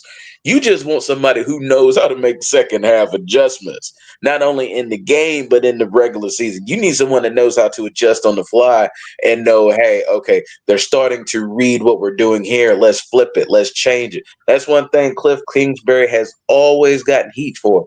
He doesn't know how to adjust back when other teams adjust to him. Like you said, PSP, you saw it in college. You saw it with the Arizona Cardinals. Kyler Murray had that first half like rocket ship run where we thought he had the MVP on lock, and the second half came, and then it plateaued, and that was it. So, like, I would have to kind of research and study it to look and see who's possibly going to be available because I think they're going to be. You look at the big offensive coordinator candidates like a Bobby Slovic with Houston. You looking at Ben Johnson with the Detroit Lions. If you were to just pull one of them out the hat to be your offensive coordinator would be like the steal of steals if you were to grab one of them. And I think it's going to be I just feel like it's going to be kind of difficult to truly fire Cliff Kingsbury and replace and just immediately upgrade. So what I think might end up happening is they bring him back just because they can't find someone to immediately upgrade. I just don't think that leash would be long with him. I don't think that leash would be long with him. He's got to find a way to get better as far as not as far as adjusting to teams adjusting to him. He has not done a good job with that. But yeah, I think they should consider it, but I just don't think they're going to be able to really like pluck someone in to immediately upgrade. Now, if there's like I said, I have to research to see who may be available, but I would love I for think them to hire Pep Hamilton. yeah, you know what? I could definitely see that. I could definitely see that working in their favor. But we'll just have to see when the offseason gets here. I would to answer the question, I would definitely consider it. Now, considering it and being able to pull it off and snag somebody and bring them in is a completely different ball game. But I think the ownership in Washington presents more opportunities to be able to get quality people because let's face it, nobody wanted to work for Dan Snyder. Let's just keep it 100. So the fact that better they have better people, if you know what I'm saying, in the Good front Lord, office. not even rats would want to work for Dan Snyder. Rats would stay the That, hell away from Dan Snyder. exactly. That's what I'm saying. So it's like it's the fact that they have like good you have to be a people person nowadays in order to find people to kind of like to fit what you want in there. You got to be able to. It's not just about wanting people to come in and just win and do well on the field and all this stuff. It's about being able to to people. It's about being able. It's you know what I'm saying. We see it with our jobs all the time. It's HR. It's human relations. It's just being it's having the right attitudes. It's having the right perspective, the right mindset. It's being able to talk to people and treat people. So I think Washington has a better opportunity with the people they have in the front office because I think it seems like they have their heads on straight as far as like how they treat people. Dan Snyder just won it. So hopefully if they were to fire a Cliff Kingsbury, they have the people in place to go out there and be able to find someone to come in and replace them and just kind of bring a mindset and kind of understand, just have the right mindset as far as the goals, what the Washington Commanders want to go out there and achieve now, because now it's they have division championships on their mind now, on their plate. They see that there are a team that can compete for the NFC East for years to come. So it's just about getting the right people up in there. All right. Before I let Champ on the show, I got my guy Kieran in the building. How you doing, brother? Hello, guys. How we doing? Good, man. Good. We just talking about Cliff Kingsbury. I've been talking about whether or not Commanders should fire him, and I think they should because, like I said before, Kieran, I just don't trust him coming into the second half of the season because he doesn't make the necessary adjustments and the team falls off. So, do you think that Washington should keep Cliff Kingsbury unless if they can find someone better?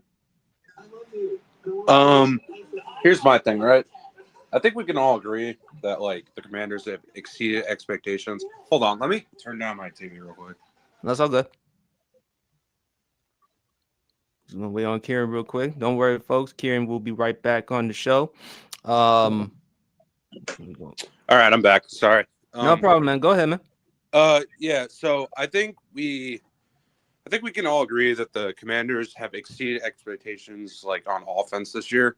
Considering the minimal skill position players they have on this team, like yeah, they're fine. Like Terry's elite. Like he's a great receiver. Brian Robinson, he's been in and out of the lineup. Jane Daniels is obviously taking a leap, or like he's exceeded expectations from as a rookie. So like my thing about Cliff is that we know the standard about Cliff. He always starts out hot. Arizona, you can just look at the numbers between like September to October, and then you go to December, and it's like, what the hell are you doing? My position is that I would give Cliff one more year, but if you find someone better, I wouldn't bring him back. That makes sense. I just think it's like weird to like fire him like right now. No, Like, after the season, I wouldn't fire him right now. After the season, I think it's weird to fire him after 1 year because I think Jane Daniels has played great like pretty much the entire year. So I don't really think it's the offensive issues that is really hurting this team. This defense is bad. Like this defense is like really questionable. Like they need more talent on the defensive side of the ball, and Dan Quinn is doing all he can as the defensive minded coach to elevate that talent, but they just need more defensive help, and I think they could be a contender real soon. So that's my position on Cliff for now. if you look at Washington, Kieran, to your point, as I mentioned, Washington is 30th in run defense. Yeah, it's bad. The only thing that they've improved passing defense, they're like 9th in the NFL in passing defense. And that is a lot to say because last year they were dead last in the NFL in passing defense. Mhm. So, look, I understand you want to give Cliff Kingsbury a second chance. And look, Kingsbury, you may have to consider it because, again, if he actually does well, there's a possibility he can get another head coaching job because they look at his track record, just like with the second half of the season. Look at what he's done with young QBs. Yeah. You look at what he had with Patrick Mahomes. You look at what he had with Kyler Murray. You look at what he had, even though he wasn't the head coach, he was the offensive coordinator at Texas A&M. You look at what he did with Johnny Manziel when Johnny Manziel won the Heisman Trophy. So with Cliff Kingsbury, you can't rule that out. And maybe, who knows, he may consider going to Chicago. Why not reunite with your former guy in Caleb Williams? Now that they fired Matt Eberflus, which it was about time anyway, they were going to fire him. And by the way, didn't they fire him a day after Thanksgiving? I think. Yeah. Yeah, kind of like how the Detroit Lions fired Matt Patricia. He gave his State of the Chicago Bears press conference, fired him like hours later. Mm-hmm. Matt Eberflus is one of the he's one of the worst head coaches I've ever seen. Like, worse I than feel Brandon like Staley. No, I wouldn't go that far because Brandon Staley like had Justin Herbert and did like nothing at all. So, and he just made that defense like worse. And like, I think like with Staley is that like Staley was a guy that made like the wrong decisions on the field. I don't even know what Eberflus does, which is like more of a concern. So, yeah, man, it's disaster. I feel bad for my dad. He's a longtime Bear fan. So, Man. Undisputed world champ. No, you do not fire him right now. You fire him only if you see he's stunning the growth of that young quarterback in Jaden Daniels. yeah. Right now, to fire him within the first few years, especially with Jaden Daniels being a rookie of the year candidate and seeing what next year can bring, I think there will be a mistake. Now, if next year you're seeing that he's stunting the growth of this young quarterback that you have right now, yeah, I would definitely consider bringing in another offensive coordinator. One of the offensive coordinator I would consider because it's looking bad for him down there in Miami. Mike McDaniel might be looking for himself another job pretty soon. He keeps on doing what he's doing. And he came from the Kyle Shanahan coaching tree. Yes, he did. So Kyle Shanahan goes deep, man. He does. Yeah, only if you're seeing that he's stunning the growth of this young quarterback because Jaden Daniels is gifted. He's gifted. Mm-hmm. And, you got to take into consideration there's not a lot of tools on this offense to play with. You got Scary Terry, you got that two-back system and Eckler and Robinson, but there's a lot of durability issues that goes along with that. There's that offensive line is doing enough in order to keep them off of them. And this defense, they're not doing a better job. I probably could go out there and get by 5-6 yards up out of them if they catch me right before dinner. So I'm just going to be very, very honest with you. So defense needs help. That was a good one. At this point, the defense needs help. They don't. If that offense doesn't click, then it's like pretty much, So yeah, there's a lot of fixing that needs to be on this team. But as far as firing him, I think that would be a mistake because they've overachieved already. They caught the Cowboys. 8-5. Yeah, they already. This is his first year. They already caught the Cowboys. They already caught. Cold. They already caught them past them. Matter of fact, they lapped them. So, And also, like when you think about it, like the Eagles, they're in win now mode. They're not going to be in win now mode for that much longer, in my opinion. At least they got a lot of old guys over there. I know they have some young defensive pieces, but like their offensive talent's getting up there. It's getting up there. So. Yeah, not to mention the fact Saquon will be 28 in February. A.J. Brown is probably, 26, 27. Jalen Hurts. So, to your point. And also, let's not forget Devontae Smith. He's had durability problems as well. Yeah. But my thing is with Washington, with Cliff, look, I understand with the offensive stuff, but the second half of the season, and what I'm concerned with Washington is the injuries now. Brian Robinson, yes, I love the fact that he's still out there, but injuries. Austin Eckler with the concussion injury. What also for Washington in the offseason, we got to get ourselves a number 2 wide receiver. I like Noah Brown, but he can't be our number 2 wide receiver. At best, he could be like a number 3 or a number 4, but he can't be my number 2 wide receiver. And considering the fact that we traded Jahan Dotson. So we got to get somebody to help complement Terry McLaurin. I would also love for Washington to add a tight end. Years ago, I wanted them to get Darnell Washington out of UGA. But Steelers, to your credit, Kieran, they took him, and he's been a difference for the team. I just hope for Washington with Cliff, man, you got to be aware of these second half adjustments. Dan Quinn is doing his part for this team. Maybe I'm being a little too emotional because, again, they lost 3 consecutive games, particularly the one against the Dallas Cowboys that sting me the most because special teams, we lost to that team. That was one of the worst special team performances I ever saw between the Cowboys and the Commanders. Missed field goals, missed extra points. Turpin, the kickoff return for the TD. And when Jaden Daniels threw the touchdown to Terry McLaurin, I'm like, you got to be kidding me. Okay, you decide to go for the extra point, but the kicker missed a field goal and an extra point prior to that. Washington, they could have went for 2. And they tried it in that game against Dallas. They were really good on 4th down conversions. Why couldn't you just go for the 2? I would understand for you going for the win in that situation, but when your kicker is missing an extra point and when his confidence is shot, like kind of like with Justin Tucker right now, you got to make those types of adjustments. So that's on Dan Quinn as well. And by the way, I feel like BRF and Undisputed World Champ trying to do this to me because they would know a thing or two about Dan Quinn in the years with Atlanta. We all know why, but we won't get into that for a second. We all know the 28-3 Super Bowl. We all know all the other stuff. Thank you, BRF and Champ. You gave us Dan Quinn, even though I appreciate Dan Quinn as far as what he can do as a leadership standpoint. But my thing is with Cliff, man, you got to be aware of the second half adjustments.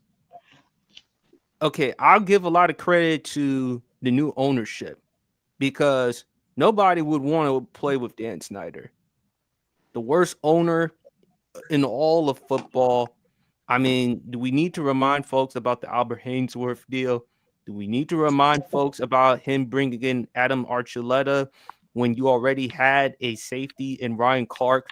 Some of the boneheaded mistakes that you made, the and Josh then let Norman. him walk. Yes. Lord have mercy. Pittsburgh was happy to get that man, I tell you.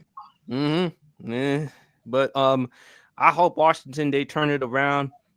Good thing for them. They have the bye week. So they have some time to recover. Hopefully, Cliff, you have enough time to make the types of adjustments that you need because, again, you still have because the wild card, you probably may not win the division, but you still have a chance. So let's not rule that out. All right, fellas, let's talk about some football games. NFL. See right here real quick. Let me see. NFL. Some NFL games.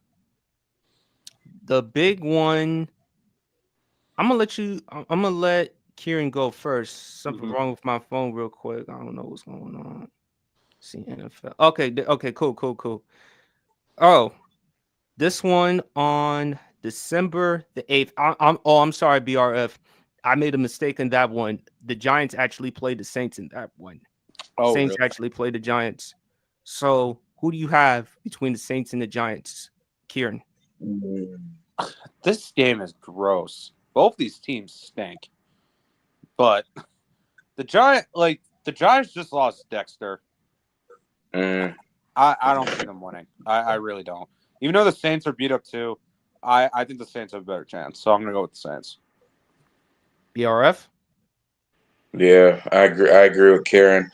But the Giants' defensive heartbeat, they lost it with Dexter Lawrence getting hurt, and I think New Orleans is offensively talented enough to kind of put a hurting on the Giants. So yeah, I'm going with the Saints. Undisputed world champ? He's gonna pick the Giants. I know he is.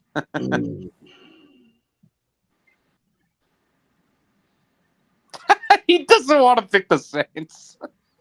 The problem this time that I don't think there's a way. I don't think there's a way you can really justify picking the Giants in this game. I really don't. It ain't who that. I'm gonna pick the Saints for the first time ever in my entire life.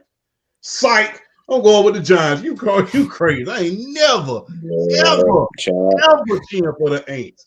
I thought he was going to eat crow by picking the Saints. No, ever. No. I'm going to go with the Saints on this one.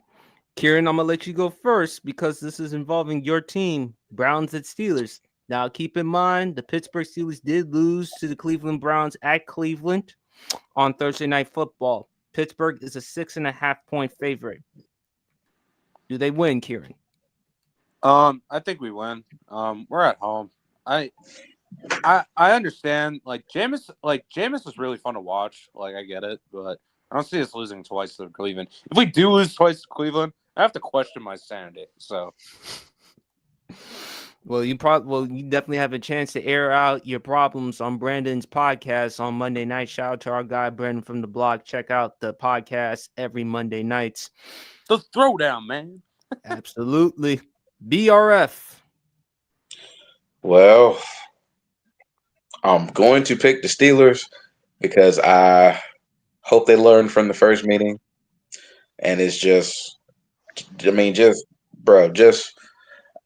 get it. Jameis he's a talented thrower of the football. I mean, we could say all he want about his Jameisisms and all that stuff and all the crazy things that come out of his mouth. The man is a talented thrower of the football. Let's just keep it real. But the Pittsburgh Steelers do what I love seeing defenses do, and that is they are elite at rushing the quarterback.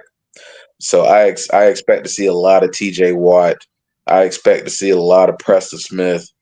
They need to. I was just gonna say real quick. Alex Highsmith's return this week. So. Oh, nice. Oh, that makes it even. Yeah, I'm definitely. Yeah, I'm telling you, and you getting Alex Highsmith back too. I think him and TJ are the best outside linebacker duo in the league. Oh yeah, I'm picking Pittsburgh. Don't forget about Nick Herbig. He's good too. I'm picking Pittsburgh. Yeah, I'm going Pittsburgh here. I think honestly, I just feel like just hit Jameis and hit him a lot, and just make him make dumb mistakes with the football. Before Champ goes, I just want to say the one thing I'm nervous about this game is Joey Porter, because Joey Porter has been getting cooked. He's been getting cooked the last few weeks. So, and Jameis has been throwing for 400 yards. So I don't know. I'm kind of nervous. But at the same time, Jameis will throw you some interceptions, though. He did throw 3 last week, so yeah. Yeah. That's Mr. 30 for 30. 2 pick sixes. Come on, Jameis. Champ? Pittsburgh, man. Look, for all of these Jameis, little antics and all of these sound bites and all of these speeches and sound bites. All in the pulpit right before the game, you still ain't winning. So I mean, you can put all that and throw it away. You can preach all the sermons that you want to. You ain't winning no football games. So, you know, Um, you can preach before the game. You can preach after the game. Hell, you could even come down here to Atlanta and preach at Ebenezer Baptist Church, home of Martin Luther King. If you ain't winning no football games, you're not going to make it too far in this league. And I don't have a lot of faith in Jameis, man. So I just don't. I mean, there's, in the great words of a Hall of Fame wide receiver in Raymond Berry, who played with the great Johnny Unitas, there's a whole lot more to being a good quarterback than just having a great arm. A whole lot more. Now, is he the emotional leader of this team? Is he a good emotional leader? Yes. But he's not just superb. I believe people are just looking at Jameis to spot. I believe a lot of people are this, and I'm guilty of this as well. It's kind of like when, that's a bad analogy. Let's not use that. It's kind of like when you are running into somebody that when you ran into it, when you had a bad experience with somebody, and you know, whether that be in business or whether that be otherwise, and this other person, they're not as good as a businessman or a business person as this other person is, but you shot with them just because, okay, you know, you beat it. I believe a lot of people are looking at Jameis to do well just to spite Deshaun Watson. I believe a lot of people are looking and they're just hoping for a miracle one day. Yeah, he's talented. Yeah, we saw him make a Pro Bowl, do 30 for 30, but at the end of the day, he ain't the answer. You know, so they're gonna end back up in the top 10 this year, and they're gonna have to pick again. So I don't have any faith in his game. He's gonna throw an interception. He's gonna throw an interception or two or three, or maybe even hell, he might even throw four. But at this point, I think a lot of people are looking at Jameis and saying, hey, all of these sound bites and stuff like that. But I'm glad he's bringing a lot of things to life that we won't get into on the air. I'm glad that he's able to express a lot of things on the air. I think we need that now more than ever in society. But all of that, you still ain't winning no games. That big turnaround that everybody was talking about that he was going to deliver to the offense. Jameis is just going to come in. He's just going to deliver the offense. He's going to have them looking better than ever. Like I said, I think we was doing that to spite Deshaun Watson. Rightfully so. He's playing way better than him. He's playing way better. But the thing is, in the reality, you know, it's kind of like, you know, what's it's kind of like eating licorice and now you're eating bland taffy. So both of them nasty. I will say this though. Licorice just a little bit more nastier than the taffy. So I will say this though. It's very hard to like turn a season around when you already start like 1-7. Like, to be fair. I mean, to be fair, but the thing is, everybody was talking about how explosive this offense was going to be, and he was going to be, this is going to be a hell of a lot. No, you still stink. Hey, he's made Jerry Jeudy look good. I'll give him credit. He made again. Are you winning football games? I mean, are you winning football games? It's not all on him. I mean, it's not all on him. Again, but are you winning the football game? I think, Champ, what Kieran is trying to say, hey, at least it's still going to keep him a job. It may not necessarily win you football games, but you damn sure going to find employment. I mean, listen, you're going to find employment, but look, we want 2-3. They're 2-3, Champ. That's good for the Browns. That's good for the Browns, but like I said, you still going to be heading back to the lottery.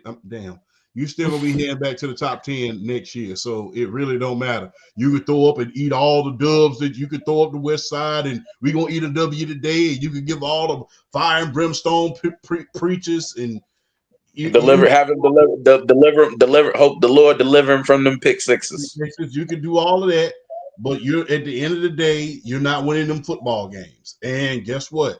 It's gonna keep you employed because as of right now, I will say. Because I don't want to get backlash in the comments. As of right now, let me repeat that. As of right now, you're being a model citizen. And I do emphasize, as of right now. Yeah. So, as of right now, you're being a model citizen in Cleveland, and you're doing all the right things in order to motivate your team. But at the end of the day, that's not enough. it's not going to be enough. And yes, you have the team looking a little bit better. Would have been interesting to see what would have happened at the beginning of the season had Mr. Watson not done what he not, dragged this team down into the dirt. So no pipe bomb. I already see you up there, BRF. You was waiting on it. No, I was thinking about something to say too, but I'm keeping it to my. No, I was thinking about something to say too, but I'm keeping it to myself. I'm gonna hold it back. Oh, we got to win. You gotta win. All right, fellas. All right, champ. I'm gonna let you go first on this one, and it's about your Atlanta Falcons because they got to go on the road to Minnesota. Kirk Cousins back at Minnesota. Now, champ, you suffered a tough loss against the Denver Broncos. Bo Nix torched you up that game. He looked like John Elway in that game, and you lost against the Los Angeles Chargers, champ. You and the Bucks 6-6. What's going on with Kirk Cousins and the turnovers? And have you lost faith in Atlanta? I would never lose faith in Atlanta because the thing is this. Look, Coach Morris, I say this respectfully. You drafted MPJ for a reason. You drafted MPJ for a reason. And every time he's came in towards the end of the game, when we was getting blown out, he looked like he was in sync with those receivers a lot, if you really, really look at it. So, hey, he's ready. He said he's ready, just in case. So that's an option for you. Options are a beautiful thing. Look, Kirk, if there was ever a time for you to bounce back, it'll be against this team right here. Now, is this going to be an easy task? Blank, no. Because you best believe Brian Flores is going to say sick 'em, and he's going to send that whole defense against you. But this is your opportunity because the thing is this. Mark my words. If you come out here and lay an egg on this game, you will not be the starting quarterback in Atlanta after next week. Mark my words. Right now, we're in playoff contention right now. We fall to 6-7 after that fast start we had. You will not be the starting quarterback in Atlanta next week. I guarantee it, because the thing was, there was already rumors right before the game that he was going to get traded next year. There was already those rumors were being brought to light because there was a lot of whispers in the Falcons organization that, hey, Penix is more readier than we thought he was going to be. There was already whispers in that organization. So I will not lose faith in Atlanta. You already look, when one don't work, use the other one. Hey, one don't work, use the other one. That's how come you keep spare tools in order to fix your car. That's why you keep another egg in the basket just in case you drop another one. So you got the tools. So hey, he comes out here and start laying an egg. You got to put that number 8. You drafted him number 8 for a reason. At the same time, Kurt, this is your former team. There was ever a time that you needed to bounce back. This is swim or drown at this point in time. This is swim or drown. And you can best believe if you don't swim on this Sunday against the Minnesota Vikings, you're going to go underwater and you're going to be in the abyss for a very, very long time. So on that note, when it comes to the Vikings versus my Falcons, FILA, forever, I love Atlanta. All right, BRF. Outside of the Denver game, the Falcons do travel well as far as their road games. I'll say that though. Champ has said I think if the Falcons were to lose this game and Kirk plays well, he won't get benched. But I think if I'm Raheem Morris here, I think my leash is short with him this game because I don't. It's because like people, the rumblings you're hearing about Michael Penix is like this boy ready to go if you give him an opportunity. If you give him the opportunity, he's ready to go. So I think the leash might be kind of short on Kirk, and it's crazy because we were talking like comeback player of the year lock. I'm talking about he was just on one. I mean, they call him Kirk Tober, and he lived up to it. I mean, he destroyed the month, and but then it's just like I don't know. Like I don't know what's like going on with him. It reminds me of how he looked against like Pittsburgh. Like they were always in the pistol. They weren't under center. It's like they weren't running the entire offense with him. It's just like something looked off. And like I would really consider putting Michael Penix in this game if Kirk Cousins comes out and he doesn't play well. Um, but I'll say this though. You got to put the ball in the playmaker's hands, and particularly I've noticed when the offense at its peak, Kyle Pitts was touching the ball a lot and opening up everybody else. When you know you got that middle of the field on lock, everybody else can operate. Less coverage, having not worrying about bracketing or double covering and all that.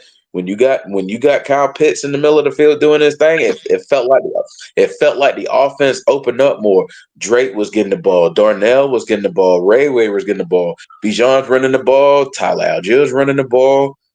I think they need to make a straight out effort. Get Kyle Pitts involved early and often, and I promise you, the offense will open up because when they got off to that 6-3 start, Kyle Pitts had one of the best stretches of his career during that winning streak they were on, and it's like they started losing again, and he ain't been touching the ball. Um, I loved what I saw from the defense against the Chargers. I mean, we had 10 sacks all year going into that game, and they got Justin Herbert 5 times. I loved what I saw from the defense, and it killed me the fact that they still lost that game because Kirk Cousins threw 4 picks. It's still that did it. So if the defense is going to play like that, if Kirk Cousins comes out bad, you have to consider bitching Michael Penix. As far as the picking, Lord, I want I don't know. Golly, I don't want to pick against them, but nothing is showing me that I should pick them. Please let me be wrong. I'm picking Minnesota. Okay. That's fair. Kieran? Man, Kirk Cousins looking a little washed. Just a little bit. 0 touchdowns to 10 turnovers in the last 3 games. That is bad. But this has been Kirk Cousins his entire career.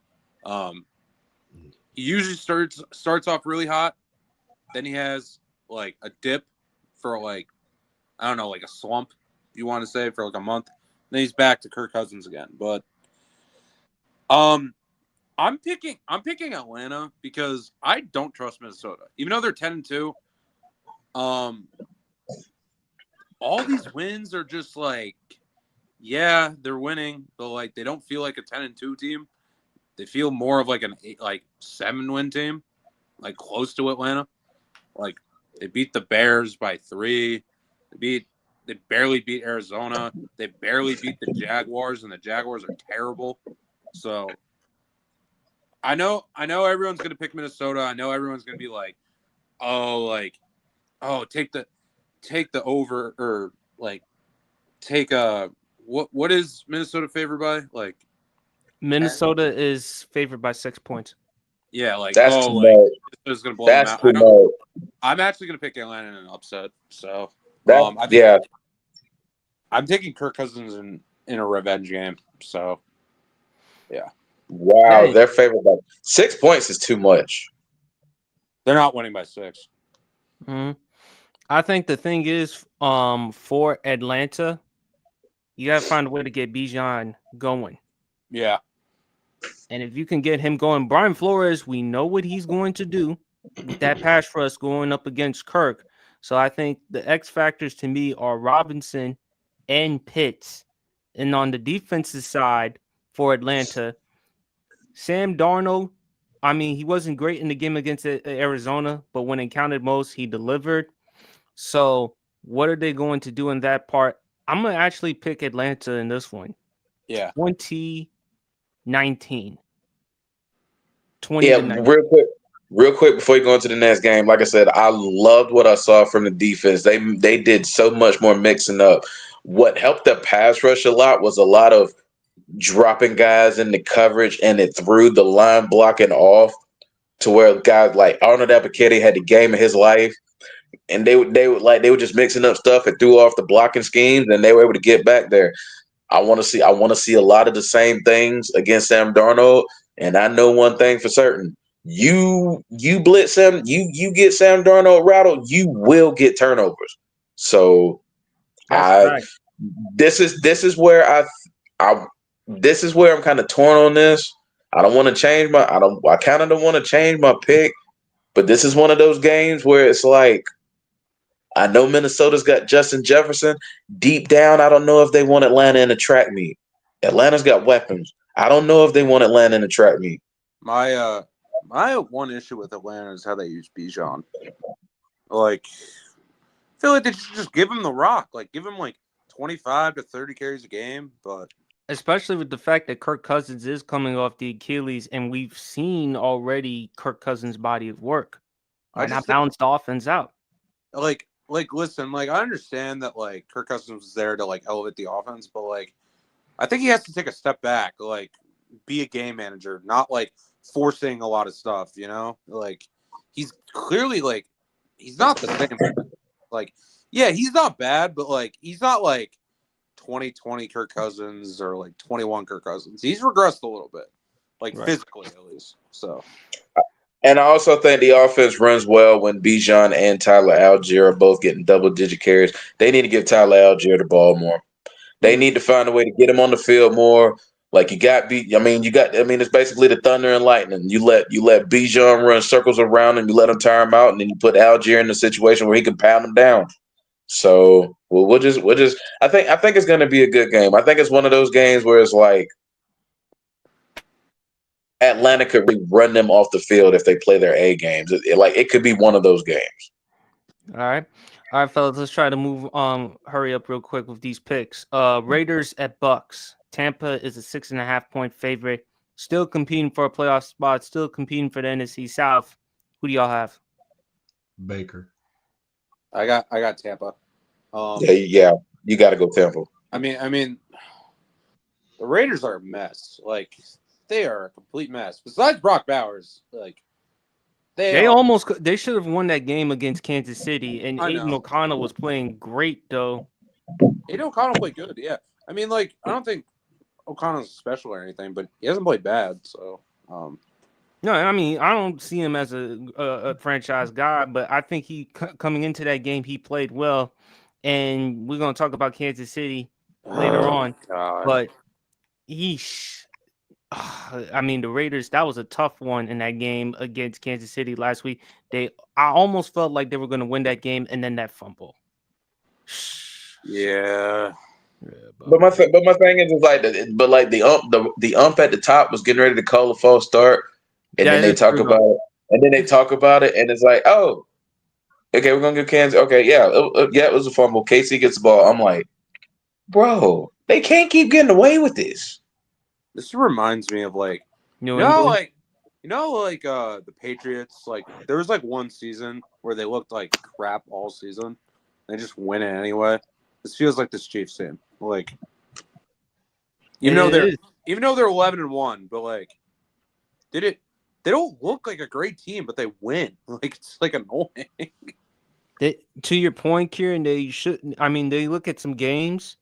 They should have lost that one against Atlanta week 3. They should have lost. They should have lost like a couple. They should have lost Yeah. against Denver. They should have Well, lost. they against, should be They should be like. They should have like 4 8 and wins, 4. 4 losses. They should be like 8 and 4. Yeah. Yeah. Yeah. But it seems like with Patrick Mahomes and with this team, it ain't going away. And he's going to be in that conversation with Brady as far as the GOAT. So it seems like it to me. I'm just saying. Obviously the board is unanimous in this one. Panthers at Eagles, and the Eagles are a 13.5-point favorite. I feel bad for Bryce Young because like he's played better recently, but there's no way they win. Like, Hey, sorry, Harrison, but look, Saquon, this is a bold prediction, but I gotta make it. Saquon Saquon this game passes the 1,700-yard scope on this game. You rushing. get 200? He gets over 200 yards this game. Okay. No, that's pretty likable because again, Carolina's defense, they have one of the worst defenses in the NFL. So, and plus, Jalen Hurts, they're not going to ask Jalen Hurts to throw the ball 30, 40 times. You have your foundation on offense with Saquon.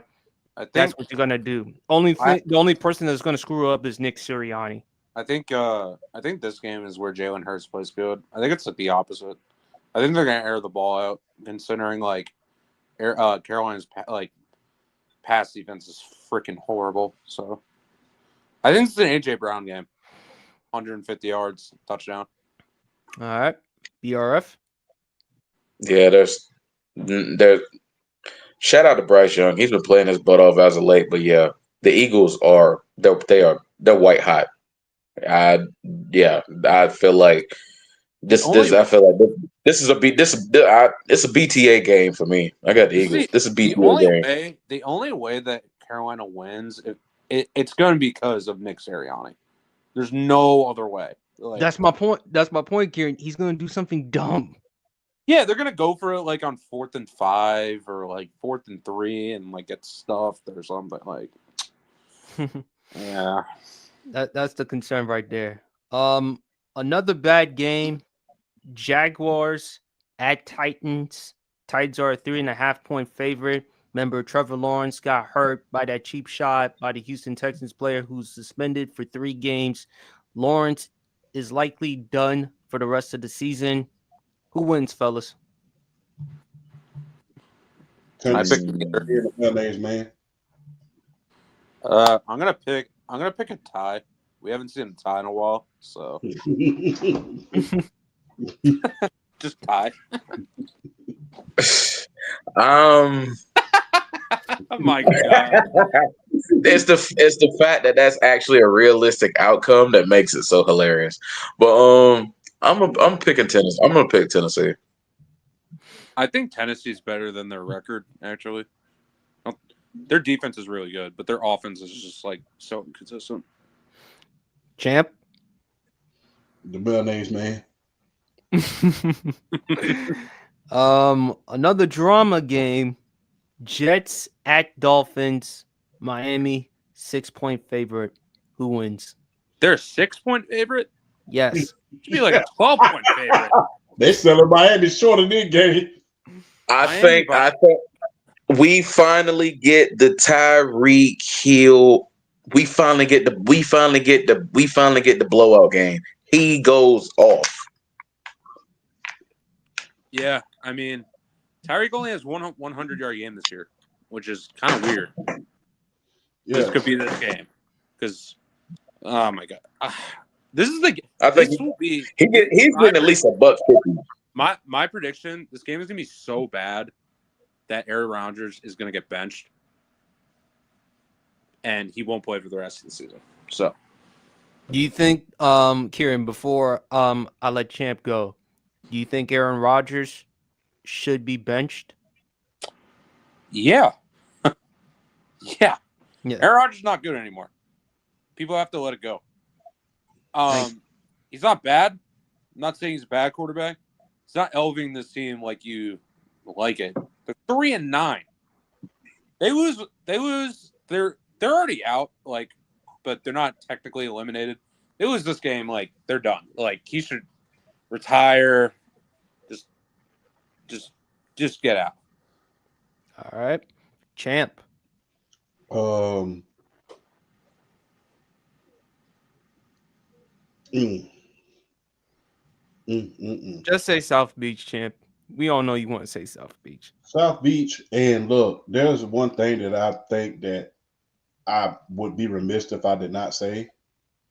I'm so happy that Tua is not getting hurt. He's protecting himself, and they're able to protect him at this point. And I think that should be more of a story because he's been healthy. He's been playing pretty decent, and I'm just glad he's safe because the conversation from the beginning of this year to now, we was talking about him retiring, but now as things are starting to pick up, he's playing at least decent. So I'm just glad that he's safe and he's good, man. But South Beach. He's South Beach, beautiful woman, no state income taxes. Seattle at Arizona. This is a good game. And the Cardinals are a 2.5-point favorite. Yeah. I'll go. I got Arizona. I don't trust Seattle. Even though they've been playing better recently. I don't trust Smith. And Arizona's defense has not gotten a lot of credit the last few weeks. They've been playing much better. And the thing about Arizona, all their losses have been to playoff teams, that are in the playoffs right now. They win one of those games, you talk about them very differently. But I got Arizona. All right, and to your point, Kieran, I mean, if you look at Arizona, most of their losses are against teams. They lost to Buffalo, they lost to Detroit, they lost to Washington, they lost to Green Bay, they lost to Seattle, and they lost to Minnesota. So if you look at Arizona, to your credit, the defense, the head coach there has done a good job improving the defense. Donnie, shout out to our guy Donnie, who's a diehard Arizona Cardinals fan. He's pleased. And also, I think it was also great for him and for Arizona that they picked up James Conner. He's staying there for 2 years. So James Conner, especially what he can do as far as running the football to help out Kyler, I think is big. I'm going to go with Arizona in this one because I do think Geno Smith will be shaky at best. Kyler's just going to have to make good decisions. Kyler's going to have to use his legs. And he's just going to have to be smart when it counts most. I think that Arizona's defense is going to get after Geno. So I have Arizona winning this one more 23-20. BRF? And Kyler just continue to put the ball in Trey McBride's hands. That man is that man is a monster at the tight end position.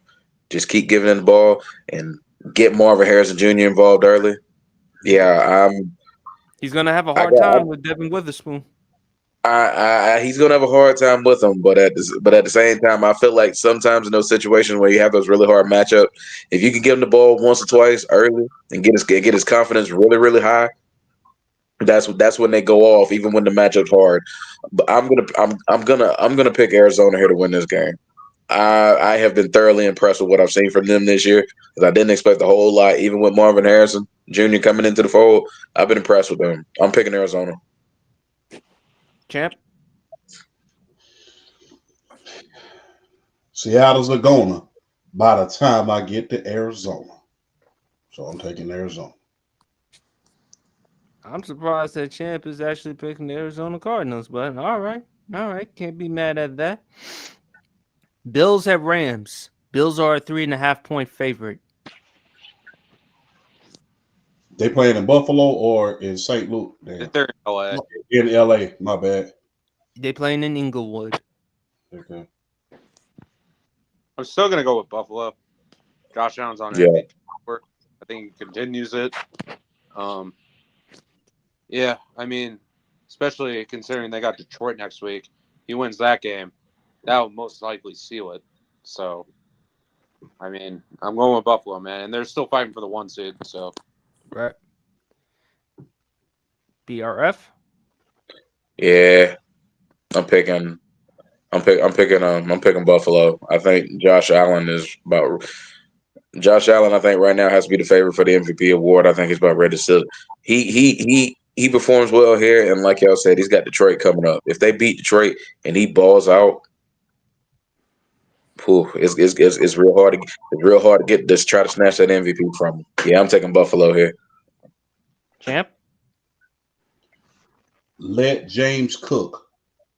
Stop letting the only time you feed him is during bad weather games. Feed him in the sunshine as well. I noticed that about y'all Buffalo. Y'all wait till the bad weather, then you want to start feeding him. Feed him this game. But I'm taking Buffalo, man. All right. Bears at 49ers. Kieran, you want to go? And the 49ers are a 3.5-point favorite. this is a disgusting game.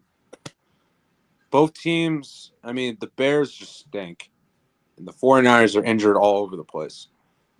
With that being said, the record for teams that recently fired their head coach, it's quite good.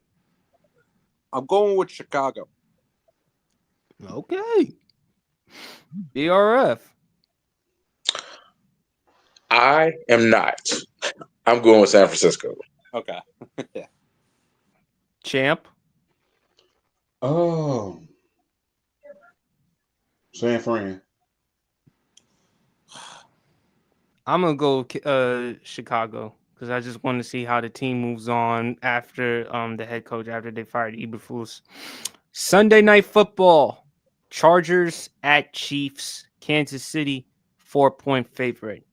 Now, Kansas City's offense, they have been struggling. They're going up against the number one defense in the NFL, the Chargers. Kieran, who wins? So I said on Trent's podcast, shout out Trent, that there's a blowout waiting to happen for the Chiefs. I think this is going to be the game that it's going to happen. I think the Chargers are going to go in there and kick their ass because they need it.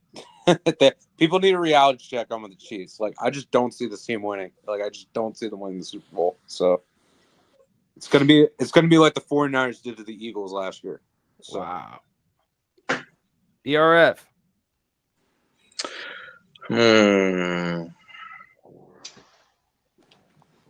I don't know, man. You gotta prove it to me.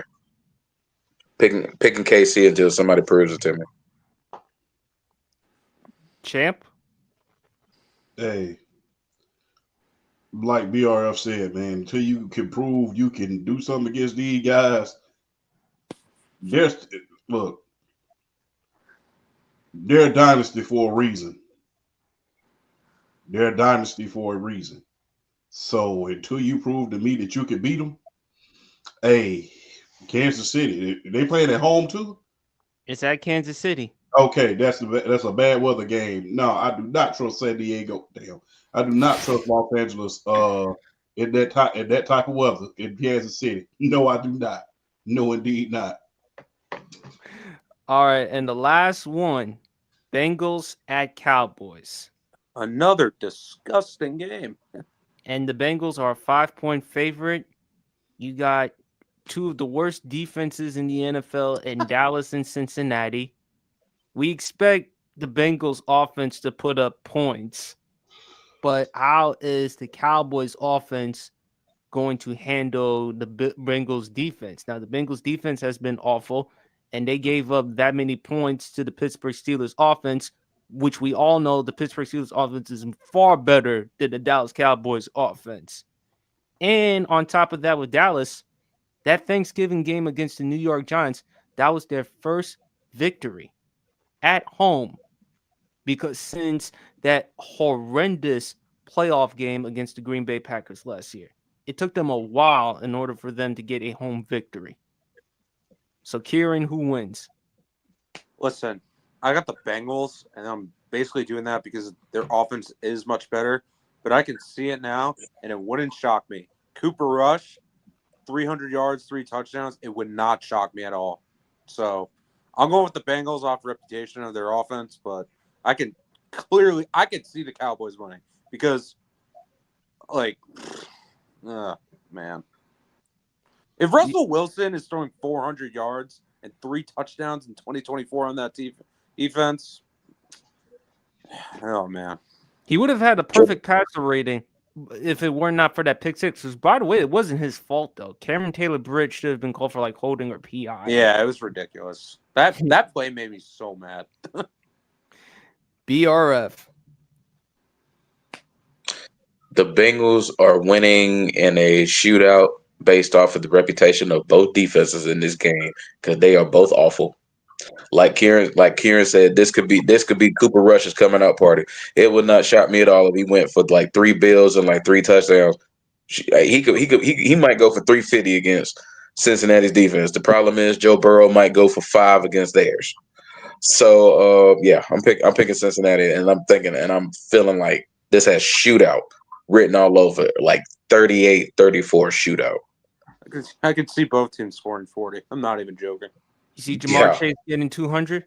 Oh, wouldn't shock me at all. It wouldn't shock me if he broke the receiving record in that game. So anything's possible. Anything's possible. Him and T. Higgins could both go for $150. And I feel, you know, it's like frustrating about like the Bengals in general. Jamar Chase he's leading the Triple Crown. He's leading in every stat. Yes. It's going to be wasted. Absolutely wasted.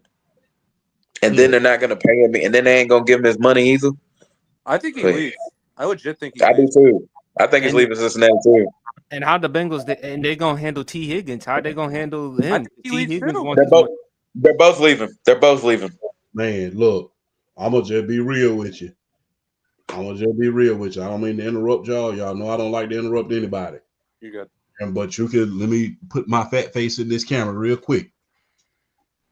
I'm gonna just bill it to you. If I'm Joe Burrow and you don't re-sign T. Higgins or at least re-sign Jamar Chase, you trade me tomorrow. Yeah. You're trading me tomorrow.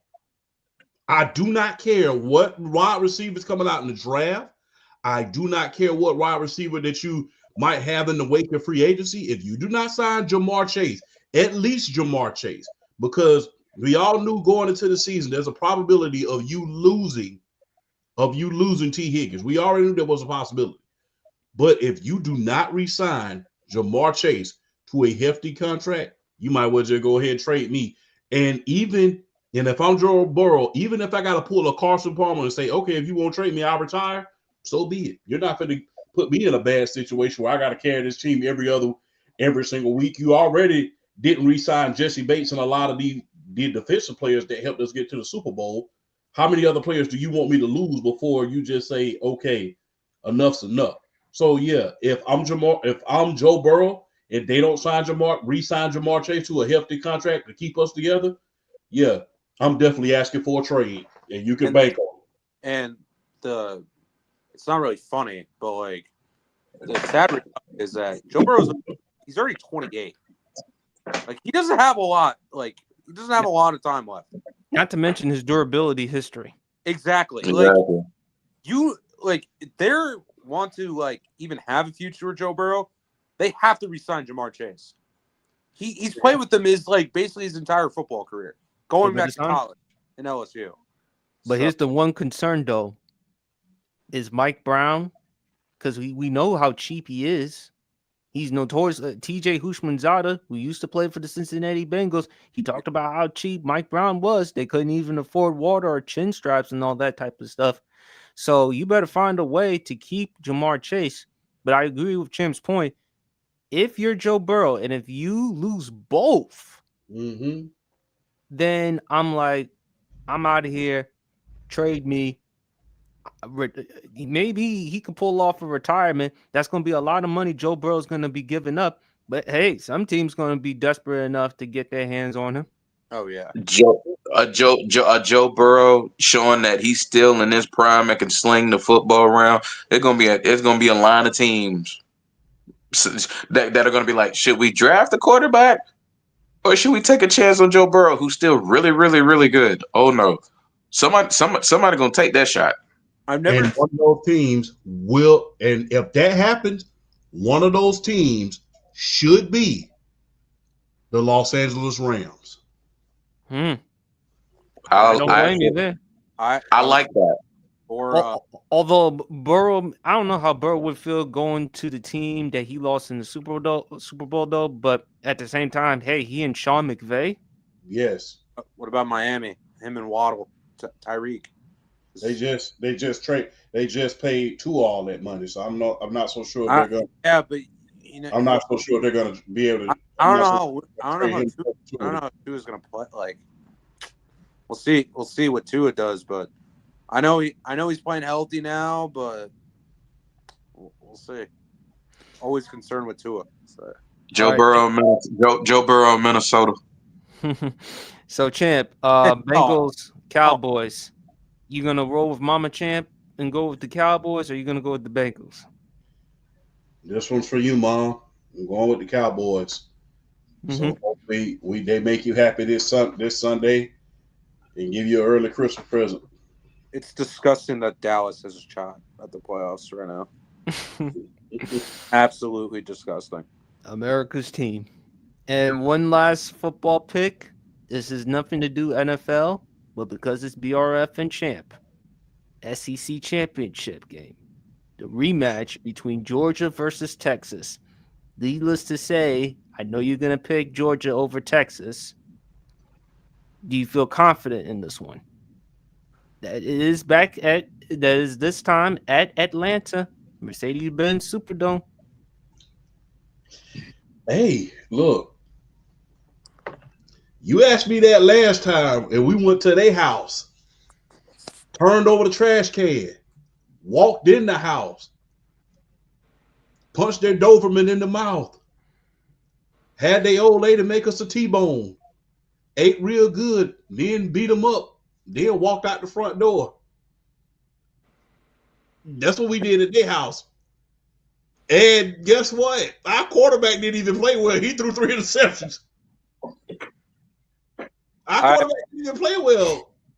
He threw 3 interceptions. That is true. And his completion percentage was not that well either. So we went down to their house and dominated. What you think gonna happen at our house? We played in Atlanta, the friendly confines. This state bleeds red and black. So yeah, I am fully confident that we are going to beat the brakes off of Texas. And the thing is, Quentin Ewers might not make it through the game. I think he gets benched. And that's what I'm saying. I think he get benched before the game. I think they might bring in Archie. So I have a funny analogy about this game. I think both quarterbacks play bad. So that's the thing. Both of them played bad the first game, and we still beat them. Yeah, it's gonna come down to who plays worse. That's the problem. I mean, we beat Carson Beck had 150 yards passing and 3 interceptions. 175 down, huh? He in that game, Carson Beck went 23 of 41, 175 yards, three picks with a QBR of 65.1. And we still beat them by 15, and it could have got worse. so yeah. Now you come to our trap. So we're gonna show you how we do it in Georgia. Horns down, woof woof, go dogs. Go ahead, BRF. Okay, I'm actually going to talk about this from an analytical standpoint. I'm going to analyze the game here. Okay, yes, I am picking Georgia to win this game, but I'm actually going to give some logic. I'm going to give some logic behind it. I'm looking at it from a standpoint of, I'll fan it a little bit. I think this is what folk don't understand about the Georgia Bulldogs and their relationship with their fans in this state. People think going to Sanford Stadium is bad. Putting them in Mercedes-Benz Stadium is almost worse. As far as like a home field advantage, it's almost worse because that's like a bigger place that can handle more people And it's like you're gonna have some, and you're gonna have some Texas people there. Don't get me wrong, and they're gonna be a little upset because they won't allow Bevo because they don't have an enclosure big enough to hold him in, which is the reason why they said no to him. But from analyzing the game, I'm looking at it from the standpoint of how Georgia likes to play defense. I feel like they're going to be able to do it again. They should do it again, mixing up defenses, mixing up coverages, mixing up ability, blitzes and all that other stuff. I think they're going to throw the kitchen sink at the Texas Longhorns at this game. I really think they're going to go a similar approach with what they did when they went to Austin. They're going to throw the kitchen sink at them. I will say this though: the weak link of Georgia is still that secondary. And I think Quinn Ewers might be able to do a little damage against that secondary. But that front seven of Georgia, I think Kirby and his DC, they're gonna come up with new schemes and new looks, and just I think they're gonna throw Quinn Ewers off in this game. And Georgia gets Colby Young back for this game. They will have Colby Young for the SEC title game. So that gives Carson Beck his 50-50 ball boy back. So I'm gonna go. I'm picking Georgia from the standpoint I feel like they're playing with confidence again. In particular, Carson Beck is playing with confidence again. I do think he's going to have a much better game than he did against Texas the first time. I think he throws for at least 3 touchdowns in this game. As a matter of fact, I think Georgia soundly beats Texas. I think that sometimes I feel like fights are about styles. And I feel like Georgia's style, only a few teams can contend with Georgia's style. And I don't think Texas is one of them. I think Georgia wins this game. All right. Kieran? I got Georgia. 1, they're at home. 2, Quinn Ewers stinks. So I don't like Carson Beck either, but I mean, Quinn Ewers is probably the most inaccurate quarterback I've seen since Tim Tebow. So, yeah, I'm going with Georgia. All right, guys, let's get into some entertainment, wrestling. Now, unfortunately, I couldn't come up with a favorite wrestling moment, but I came up with a what if. I'm glad that Kieran is here because Kieran and I are diehard Stone Cold Steve Austin fans. We consider Stone Cold Steve Austin the GOAT. But it all goes back to me, and the reason why I'm mentioning Stone Cold Steve Austin, remember May of 1996, before King of the Ring, it was orchestrated for Triple H to win King of the Ring. But that didn't happen because of the infamous curtain call back at Madison Square Garden, New York City. Remember the Clique, Triple H, Shawn Michaels, Kevin Nash, rest his soul, Scott Hall. After a match between Diesel and Shawn Michaels, all 4 of them were hugging each other and saying their goodbyes because Kevin Nash and Scott Hall accepted offers to go to WCW, WWF's arch rival at the time. And I've been watching a lot of stuff, the documentaries. I watched A&E WWE Legends on Shawn Michaels and DX. I've watched what Jim Cornette has had to say. Love Jim Cornette, although he can be colorful from time to time. But when I look at the current call situation, I'm like, what if had Triple H had won King of the Ring?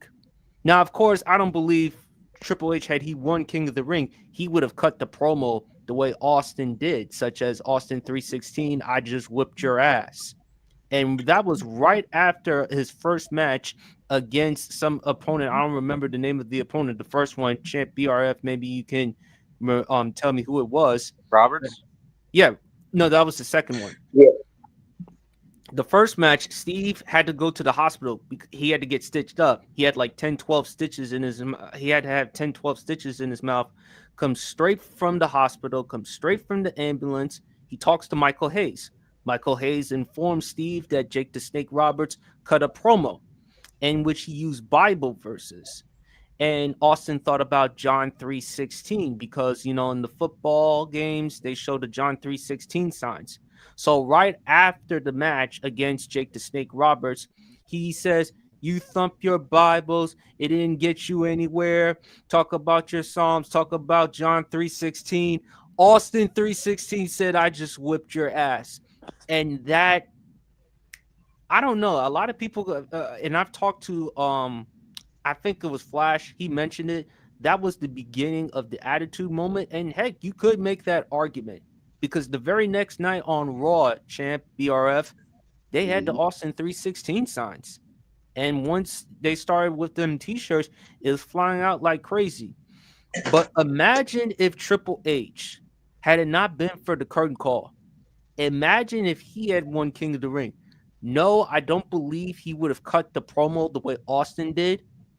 Could Triple H have become a bigger star than what he is now? Because Triple H, the cerebral assassin, the 13, 14-time champion, one of the greatest heels in the Ruthless era, and then to some extent in the Attitude era.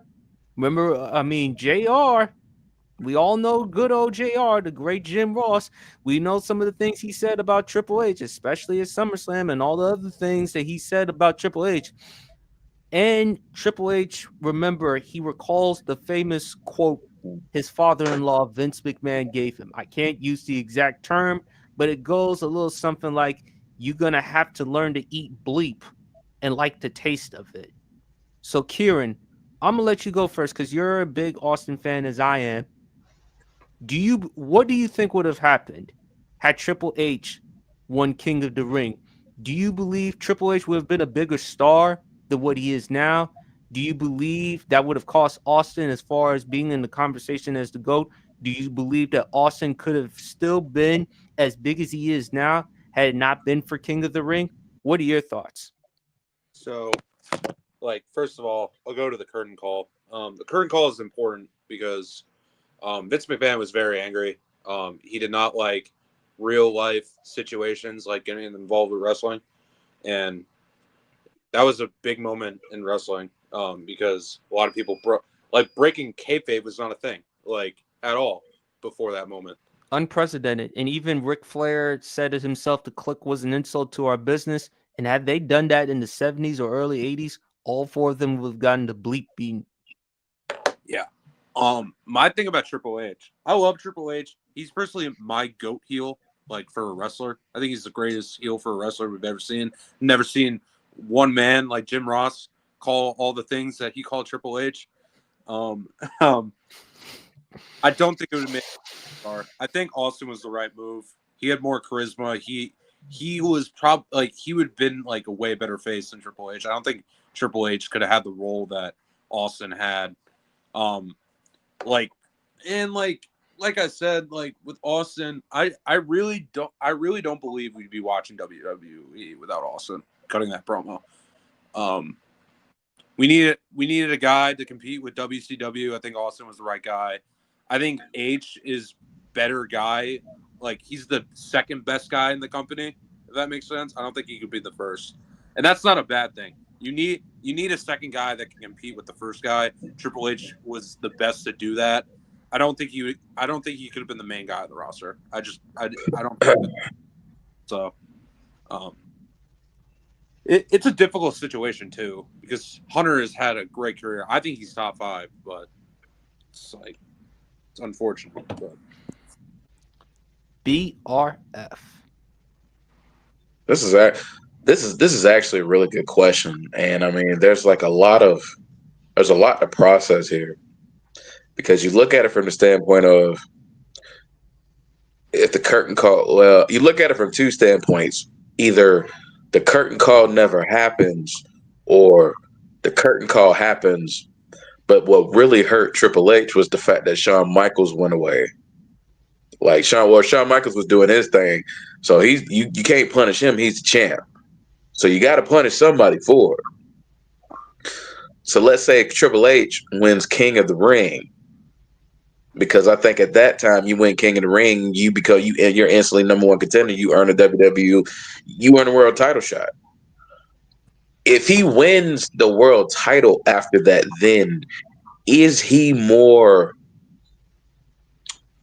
Does he want to evolve his character?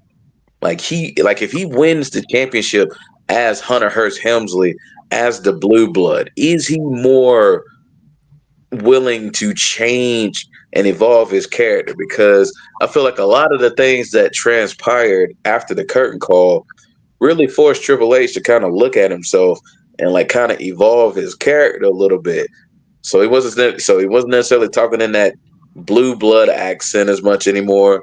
He was talking like himself more. And then the whole DX run came and he really kind of let loose and was allowed to really be himself. And then he got his group, his version of DX with the New Age Outlaws in China and X Pac. But it was the evolving into the game. It was the involved, like when he became a heel, like when he became like the sinister, diabolical, stop at nothing to get what he wants, Triple H.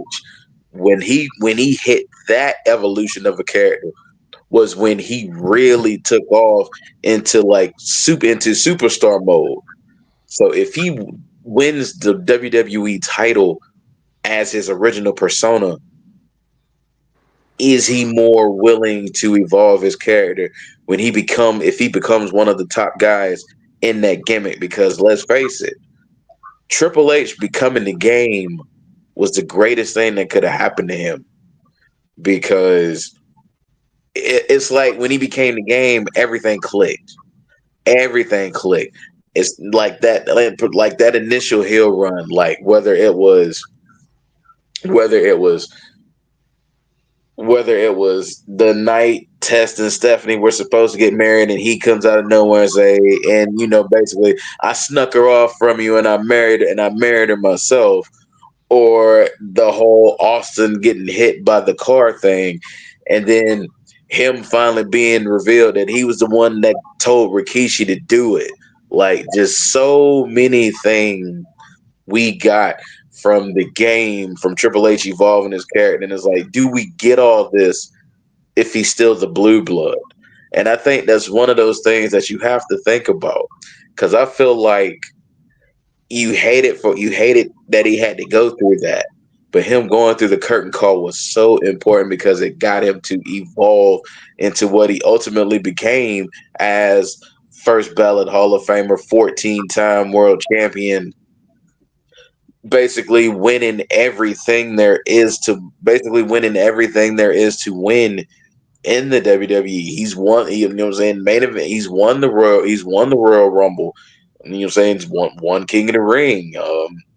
The championships. I mean, I think in my opinion, the only championship he never won was the inception of the United States Championship into the WWE. Otherwise, I think he's an Ultimate Grand Slam champion as well.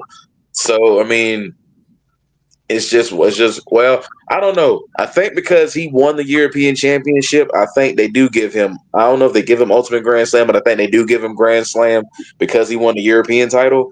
But just so many, you have to think about so many ways that the curtain call just shaped the business. And I don't know if he gets away from being a blue blood gimmick if he does win the WWE Championship using that gimmick. So I don't know. I feel like I don't think he's as big a star with the blue blood gimmick as he is becoming the game, the cerebral assassin, just everything that revolves around that character.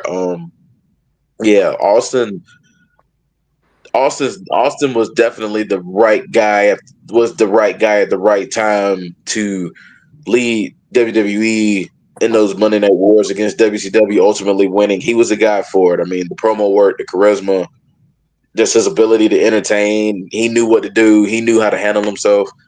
I don't think Triple H could have been that guy, not the top guy, especially with the blue blood gimmick, because the blue blood gimmick was not face of the company type material. At least him being the game put him out there as maybe not being the top guy, but the fact that you could call him a Mount Rushmore wrestler of the Attitude Era says a lot about what the game character did for him.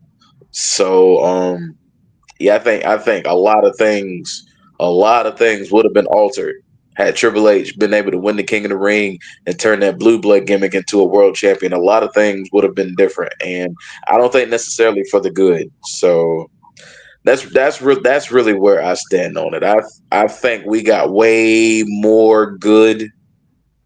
Unfortunately, having to go through the curtain call and the aftermath, I feel like we got a lot more good out of that, out of Triple H after that incident, because he got to evolve his character and ultimately became what he is, which is one of the greatest to do it.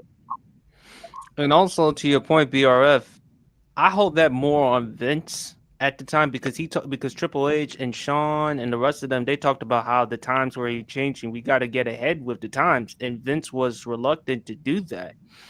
And I don't know, with Triple H, he is definitely far better as a heel than a baby face.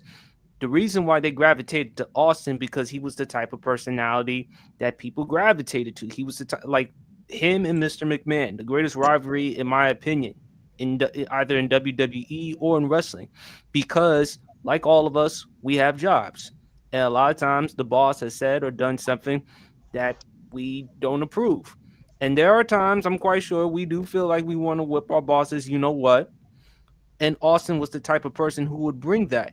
I mean, come on, driving the ring with a Zamboni or attacking Vince McMahon at the hospital or filling his car with cement.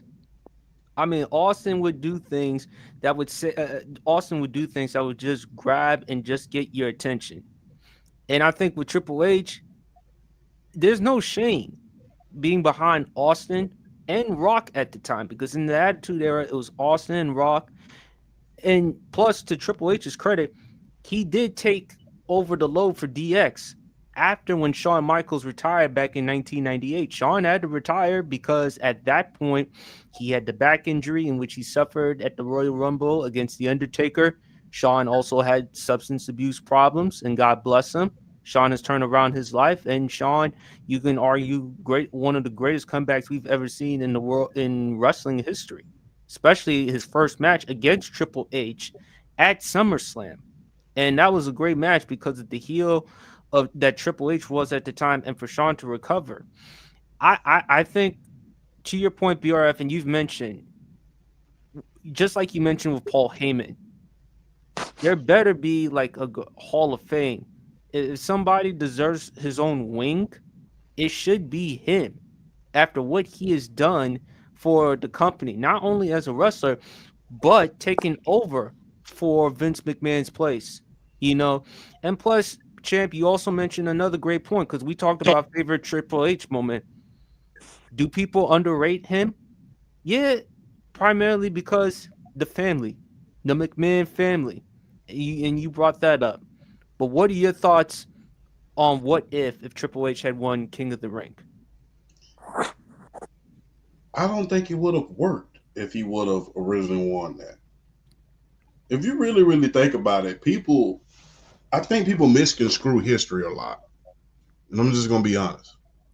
Because during that entire year after he won the King of the Ring, Austin, he didn't even get his shot at the title until the very next year after WrestleMania, after he had lost to Bret Hart. He didn't wrestle for the title until Cold Day in Hell against The Undertaker after he won the strap at WrestleMania 13 against Psycho Sid. So I think it's a common misconception about what happened with that King of the Ring matchup. So I think that's a common misconception about that. So, and the thing is, look, you can't block anything that's organic. Austin 316 says, I just whooped your blank. That was so organic during the time. And the thing is, that one statement elevated him from a mid-carder all the way up to just in the stratosphere. That one line. And you got to think about this. I don't think that blue blood situation would have worked. I don't think it would have worked.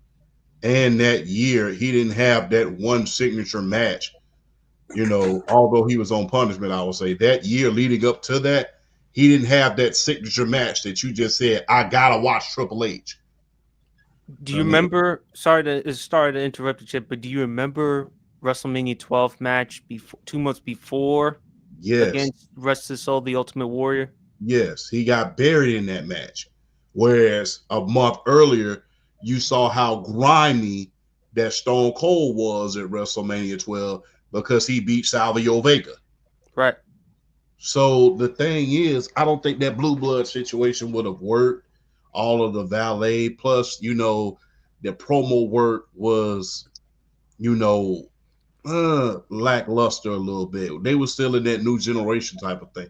Now, if you would have taken Triple H the very next year at WrestleMania 13 and rewinded time and put that Triple H in 96 where he was talking and he had China, that's a whole nother story.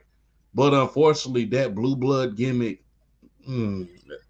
I don't think that works. And like I said, during that year, Triple H did not have that one signature match prior to him getting put on punishment that we just said we had to watch. That Savio Vega feud, although people don't remember it too well because, you know, during that time he was a mid-carder, he had some pretty good matches with Savio Vega. He had the strap match with him. He had the match at WrestleMania. He had a few good matches with a lot of other guys, but Triple H up until that point, he hadn't had that one match that you was just saying, yeah, I got to watch this. That blue blood really wasn't doing it for me. And plus, you know, right after that, you know, he had those matches with Marvelous Mark Merrill that was like, they good, but I'm really watching this to see somebody else. And you know who that somebody else is. So. No, I mean, great points, guys. I think, and this is another great reason because we talked about Shawn Michaels, champ BRF, about Shawn Michaels, how it didn't work out in the 90s. Yeah, at the time, but I can't really hold that necessarily against Shawn as far as him being the champion, being the top of the company. They were going up against WCW. Eric Bischoff at the time was running things. And unlike Vince, he wanted to go further ahead. He was changing, making WCW live events instead of taped or previously recorded. And I think the other difference was it became more raw and more edgier.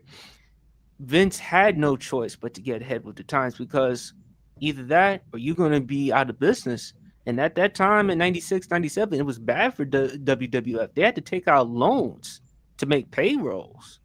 You know, it was looking that bad financially. And plus, with that match, champ, you also mentioned WrestleMania 13 between Bret Hart and Stone Cold Steve Austin, the beginning of the Attitude Era. That's when Bret Hart had to go from babyface to heel, and for Austin to go from heel to babyface because of how people were gravitating to Austin, because of his brash, his bravado, and that's the thing that people loved about Austin. And also, speaking of Bret Hart, Austin would have worked anywhere because shout out to Bret Hart, and he mentioned he knew that Austin was a great talent at WCW. He knew that he wanted to work with Steve. And also shout out to another great guy, Paul Heyman. You saw the way he utilized Steve Austin when he was doing those promos, something that he could never do at WCW. And according to Steve, he mentioned that was because of political reasons. He and rest his soul, Brian Pillman, the Hollywood Blondes, they could have been really good, and they could have been even greater had they given the latitude and the freedom. And you saw how the way they were. I'm sorry, go ahead, champ. Oh, no. The only thing that I was going to say after you were done, because I was just waiting, but I got to ask this question. I really have to, because Eric Bischoff brought up something that was very, very, I thought that was kind of cool. When are we going to stop calling it the Attitude Era in the 90s and call it the NWO era? Because if you really want to be honest about it, that's what it was. Because everybody was trying to catch up, Paul Heyman included.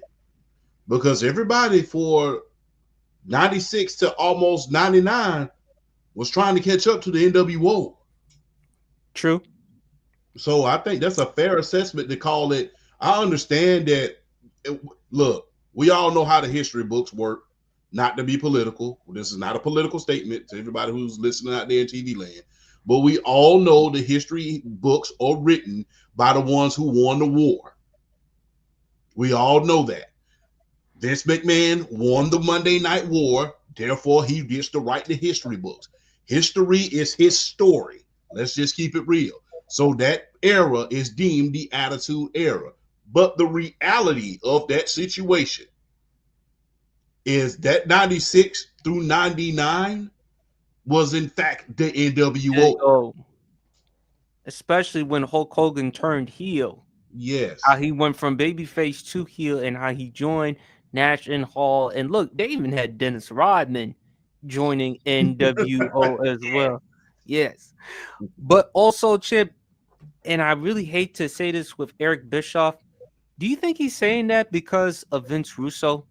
Because Vince Russo came into the WWF in the late 90s and how he incorporated a lot of things in the Attitude Era, such as the Jerry Springer stuff. Could that be a reason? No, I don't think that's the reason at all. The thing is, look, it's kind of like this. It's kind of like, I'll compare it to something. People call, I'm trying to put this in a way where it's TV friendly. People call certain eras the greatest era of, let's say, fashion. But people don't like to acknowledge the early 2000s and mid 2000s as one of the greatest fashion era. And that's what I think about WCW. Yes, I lost the war. But that still doesn't discount the fact that you had to catch up to me in order to win the darn thing. Hey, in reality, the reality is this. Up until the NWO, everybody was losing money. It wasn't just Vince McMahon. Because remember, when Eric Bischoff first took over WCW, even with that stacked roster, Lex Luger, Ric Flair, the Four Horsemen, Sid Vicious, even with those stacked rosters, they had trouble putting people in the stands, even with that stacked roster. So, I mean, and it wasn't, like I said, people just think the New Generation era was just on WWE. Even with that stacked roster of established talent in WCW, they still could not compete with the WWE. And guess what? The WWE was lagging behind in wrestling. Yeah. It was just living off its reputation at that point because, it was the WWE. But in reality, nobody was watching the Goon and none of those guys back then. That's how come they call the New Generation, at least why I call the New Generation, the lost era in wrestling. That's why a lot of guys like Bret Hart and Shawn Michaels, some of their careers get lost during that time because their peak was in the New Generation era. Mm-hmm. No, I agree, Jim. But 96 through 99, I would say, through 99, that was the NWO era. And I believe Eric Bischoff was right about that. But like I said, because Vince McMahon won the war, like I said, history is his story. People love to call that era the Attitude Era, but in reality, 96 through 98, when wrestling was getting to its peak, that was the NWO era. It was. And also, too, 83 weeks. That's how long WCW was on top. Yes. And the thing was, look, pop culture wise, NWO was way bigger than Stone Cold. Way bigger. Way bigger. I mean, you saw guys on the sidelines in football games. You saw it everywhere. It was like a pop culture phenomenon. So, I mean, I really believe that, like I said, we love to call it the Attitude Era, 96 through 98, because, like I said, everybody in the wrestling industry was trying to catch up. And Eric Bischoff figured it out. Okay, we finna get away from this golden era stuff and this new generation stuff. This clown show ain't working no more. Yeah, that was the thing that Vince needed to do. He had to get ahead with the times. And I think with Austin, with the pop culture genre, although we mentioned NWO with Dennis Rodman and a lot of other things, let's keep in mind Stone Cold Steve Austin. It's not often that you flip Mike Tyson to double bird and also have Mike Tyson at that time at WrestleMania being the special enforcer or the special guest referee.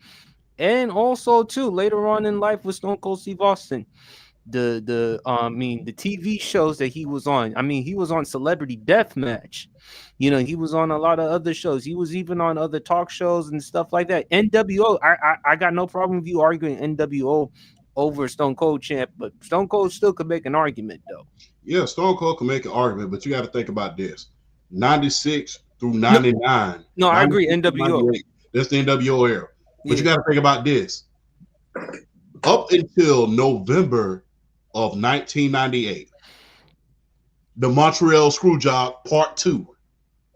97. 98.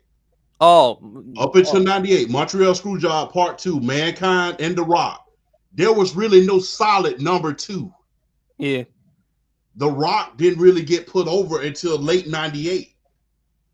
People don't like to acknowledge that. People act like The Rock was just always this big, huge star throughout the beginning and the end of the Attitude Era. No, that was never the case. Yeah. He didn't get put over until 1998.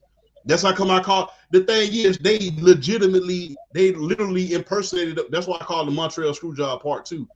They literally impersonated that in order to get him over. Okay. He didn't get put over up until that time. But even then, even with Stone Cold as number 1, as the WWF champion, as one of the hottest acts in 97. And then hell, they even put the Grand Master in, they even put the strap on the Grand Master himself, The Undertaker. And that still couldn't put them over the NWO. Right. Also, the reason why I brought up Vince Russo, champ, because you mentioned about the Montreal screw job between Bret Hart and Shawn Michaels.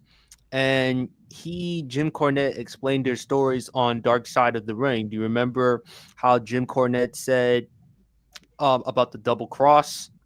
Because remember, they were at Vince McMahon's house before the Montreal screw job.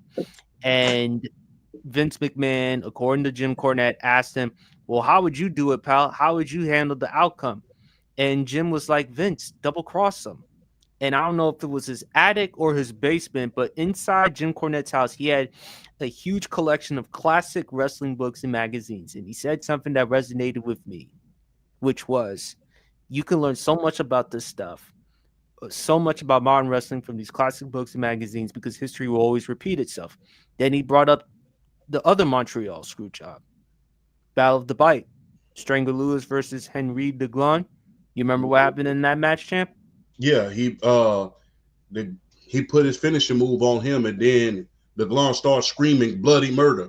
And come to find out, he bit himself before the match even started. Had his manager bite him before the match even started. I'm not for certain that I'm saying it right, but I'm just putting it by memory. But yeah, I remember that. Yeah, that was the original Montreal screw job. And plus, Vince Russo has taken credit. He was even asked, did Jim Cornette explain the story about the double cross? And he said, unless if he were in the bathroom during that scenario, that never took place. That scenario never took place. He said he wasn't going to call Jim Cornette a liar, but the way Vince Russo recalled was pitching the idea to Vince McMahon, have Shawn put the sharpshooter on Bret. Jim Cornette, of course, claimed that Vince Russo had no idea what a double cross was. He even said that he saw Vince Russo's eyes bugged out. And you also brought up, member champ, Battle at the Beach. Hulk Hogan versus Jeff Jarrett. The reason why Hulk Hogan won that match and walked away with the title is because, of course, he exercised his creative control clause. Yeah. And remember the scathing promo that he cut on Hulk Hogan. Was that his way of saying that I was responsible for the Montreal screw job? Because you did allude to that. Oh, look, that's probably one of his ways of doing that. What I get surprised of when people bring up the Montreal screw job is this. to my knowledge, every documentary I've watched outside of Dark Side of the Ring, Montreal Screwjob started with one man, and that's the man who running WWE right now. That was Triple H. Because remember, on that phone conversation, when he was on the phone with Vince McMahon, when he was on the phone with Shawn Michaels and whoever, he said, you know, when Shawn Michaels said, well, I'll do whatever you want. And remember what Triple H said, blank him. If he doesn't want to do business, then you do business for him. And everybody started getting on the same page after that. So I get real. I would love to have a candid conversation from Triple H's perspective on whose idea the screw job was, because when you think about that part of it, when you think about it through Shawn Michaels and Triple H's perspective and their conversations with Vince McMahon, I would love to see who brought that up. Hell, I would love to have a conversation with Vince himself to say, hey, who brought that up first? Was it whoever? Because, you know, people always say there's two sides to every story. There's four sides. There's one side, there's two sides, there's the truth, and there's the ever-loving truth, because people like to stress the truth a lot. So, true. But I also think the reasons why Brett didn't want to drop the belt to Shawn was because of what Shawn Michaels said to him, according to Brett, and he's been very adamant about this. Brett, when he was introduced the idea of dropping the belt to Shawn at Survivor Series, Brett told Shawn, hey, Shawn, just want to let you know I have no problem dropping the belt off to you. And he recalled Shawn Michaels telling him, while I appreciate that, but just to let you know, I'm not willing to do the same thing for you. And then on top of that, it is Canada, Bret Hart's home country. And he didn't want to let down or disappoint his Canadian fans. But the other thing, and Jim Cornette has also mentioned this too, the reason why they screwed Bret wasn't because of Bret Hart. They screwed him because of Eric Bischoff. Because Bischoff was a crook. Remember the Medusa situation, BRF champ? Remember when Medusa at WCW threw away the women's WWF title in the trash, claiming that's what she thought of the title? but you got to ask yourself this. You got to ask yourself this, because I love playing devil's advocate before we move forward. Were you really afraid of the Medusa situation?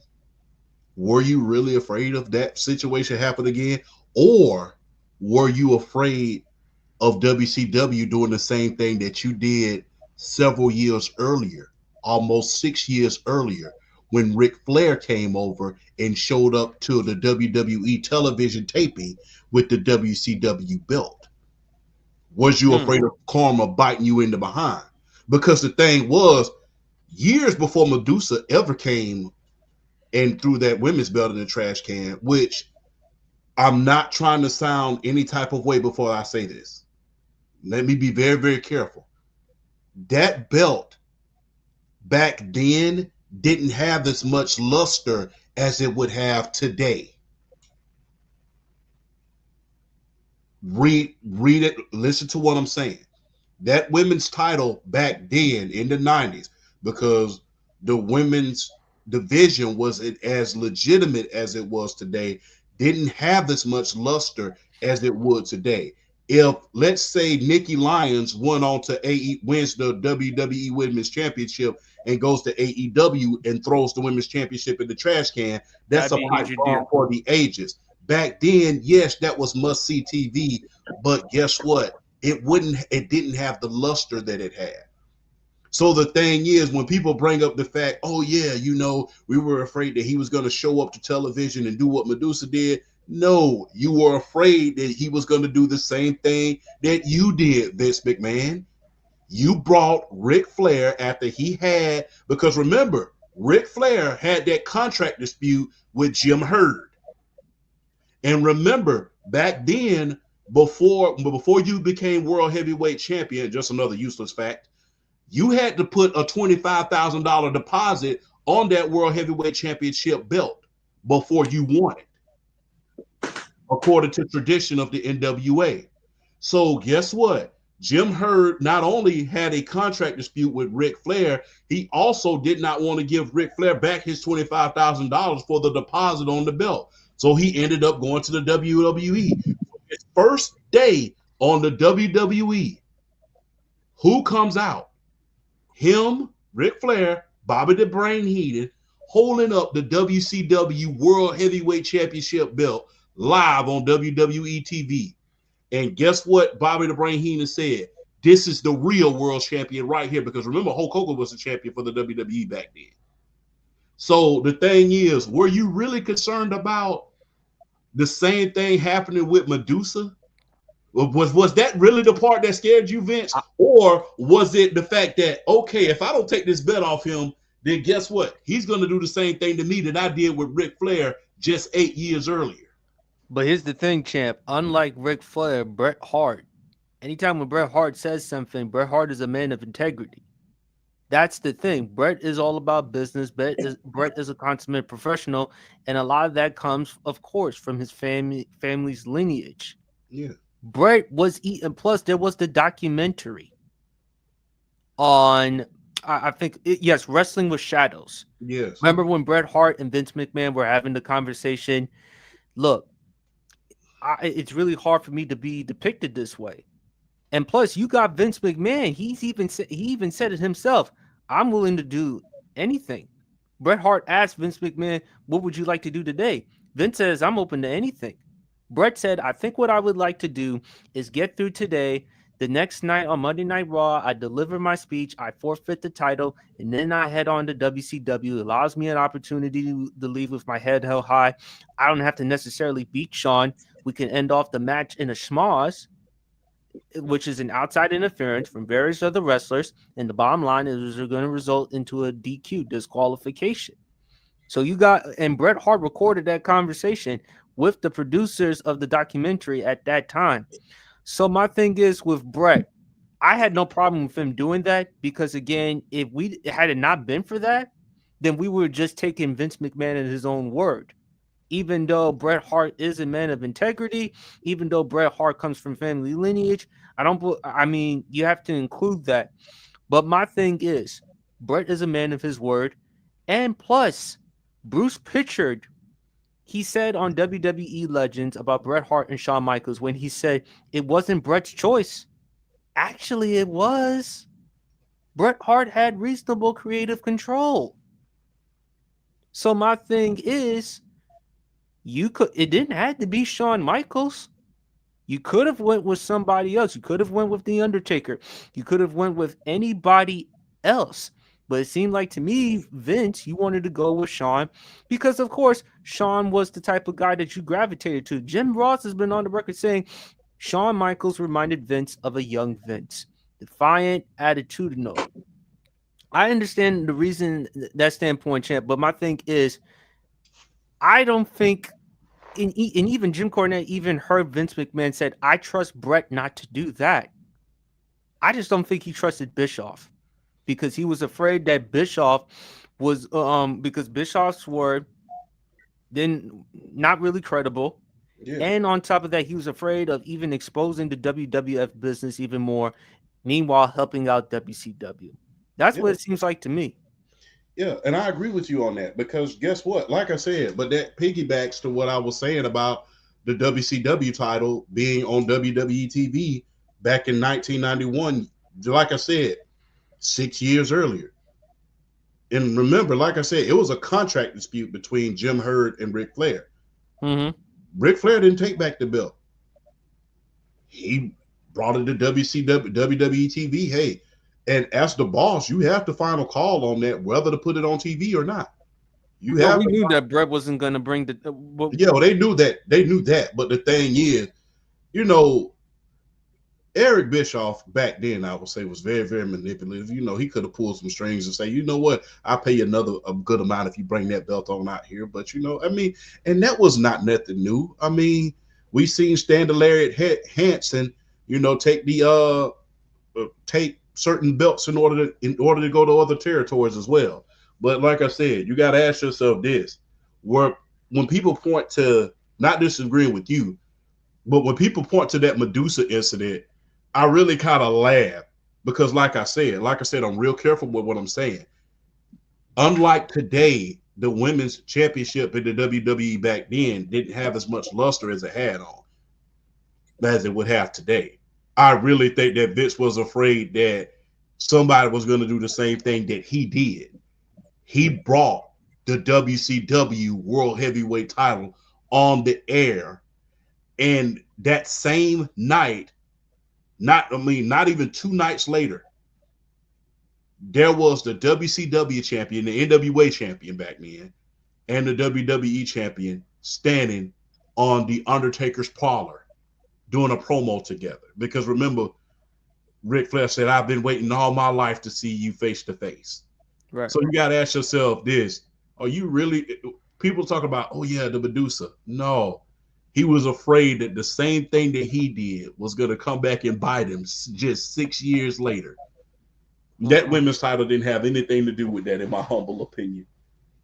Okay, so it had nothing to do with the Medusa situation, but we do agree he didn't trust Bischoff. He didn't trust. No, I wouldn't trust him as far as I could throw him. I probably couldn't pick him up even back in my prime. So yeah. BRF. BRF, is there anything you want to add before we move on to the next topic? No, because honestly, I feel like it pretty much. I don't know, man. Those times, man, it was just felt like it was just a bunch of one-upsmanship for the most part. Like who can do what better, who can get more eyes to the product, like doing this and doing that, and y'all pretty much, man, y'all pretty much hit everything on the head as far as that go. I mean, there's really nothing more I can add to that one. Mm-hmm. But my thing is with Bret, I trust Bret not to do that because of who he is, the man that he is. He has integrity, and on top of that, legally, it was within his right. He did have reasonable creative control. That's where I have the problem I have with WWE is when they say that Bret just wanted to bring the title to WCW. That wasn't Bret's intention. It was because of the fact that they didn't trust Bischoff because they were going at wars with each other, and Bischoff's word holds no weight. That was the reason why Bret was screwed. But my thing is, Vince, the fact that you were caught on tape saying, "I'm willing to do anything," I mean, that does kind of hurt you because, again, I feel like if you're about business and if you're about word, I feel like you should honor your word and you should keep it. And Bret, it's not like he didn't want to drop the belt, not because of Shawn Michaels, because of what Shawn Michaels said to him. And plus, Bret and Shawn, do we have to go any further back in the late 90s with their heated rivalry, especially with Shawn cutting the promo Sunny Days? I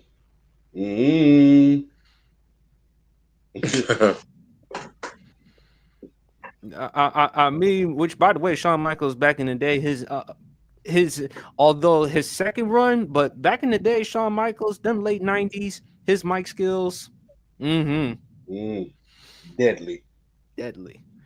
All right, fellas, last topic, BRF, I'm gonna let you go first. Favorite DMX track?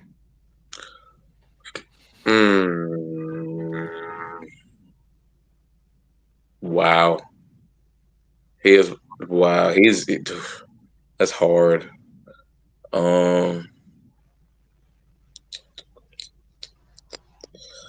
If I gotta pick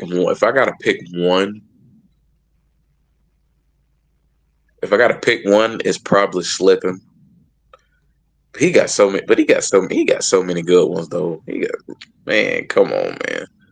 I mean, the first album is Dark and Hell is Hot is a classic on its own. I mean, I'd say like his first 2 or 3 albums. I think like his first 3 albums were all just all the number one. And by the way, exactly. As Dark as Hell is Hot, Fresher in My Flesh, Blood of My Blood, those albums went number 1 in the same year, 98. Exactly. Those two, exactly. And then he followed it up with And Then There Was X, which was arguably his biggest seller because and Then There Was X had like the biggest, probably 2 of the biggest mainstream songs he could have had because I think And Then There Was X was What's My Name and Party Up. I mean, you can't have 2 bigger mainstream songs as DMX as those 2 songs right there. So those are definitely 2 of my favorites. Man, hey, the Grand Champ album. I mean, get it on the floor. Where the hood at? Shoot. Oh, good lord. They don't know. They don't know. Oh man. Oh Lord, don't even talk to me about Who We Be. I love that song. Mhm. I love Who We Be. That's one of my favorite songs. But from a story, but honestly though, from a storytelling standpoint, just the message that he was trying to convey from that song. My all-time favorite DMX song is "Slippin'," just because like like I feel like if we call Tupac the GOAT storyteller of hip hop, DMX is like like right there, like just from and you and just all his emotions, like the prayers on the albums, just everything about DMX was just like he pulled you in, and you couldn't get away. You just stayed, and it was his style because his rap was like a different style. Just man, I miss that man. I miss that man. I would have loved to have gotten like at least another like good album like out of him, just to kind of remind people what he used to do when he was younger. And yeah, just RIP to DMX. He's one of my favorite rappers of all time. But yeah, my number one is probably Slippin', just because of the emotion and just the way that song carried, and just it's like when you hear it, it's like you just hear him talking.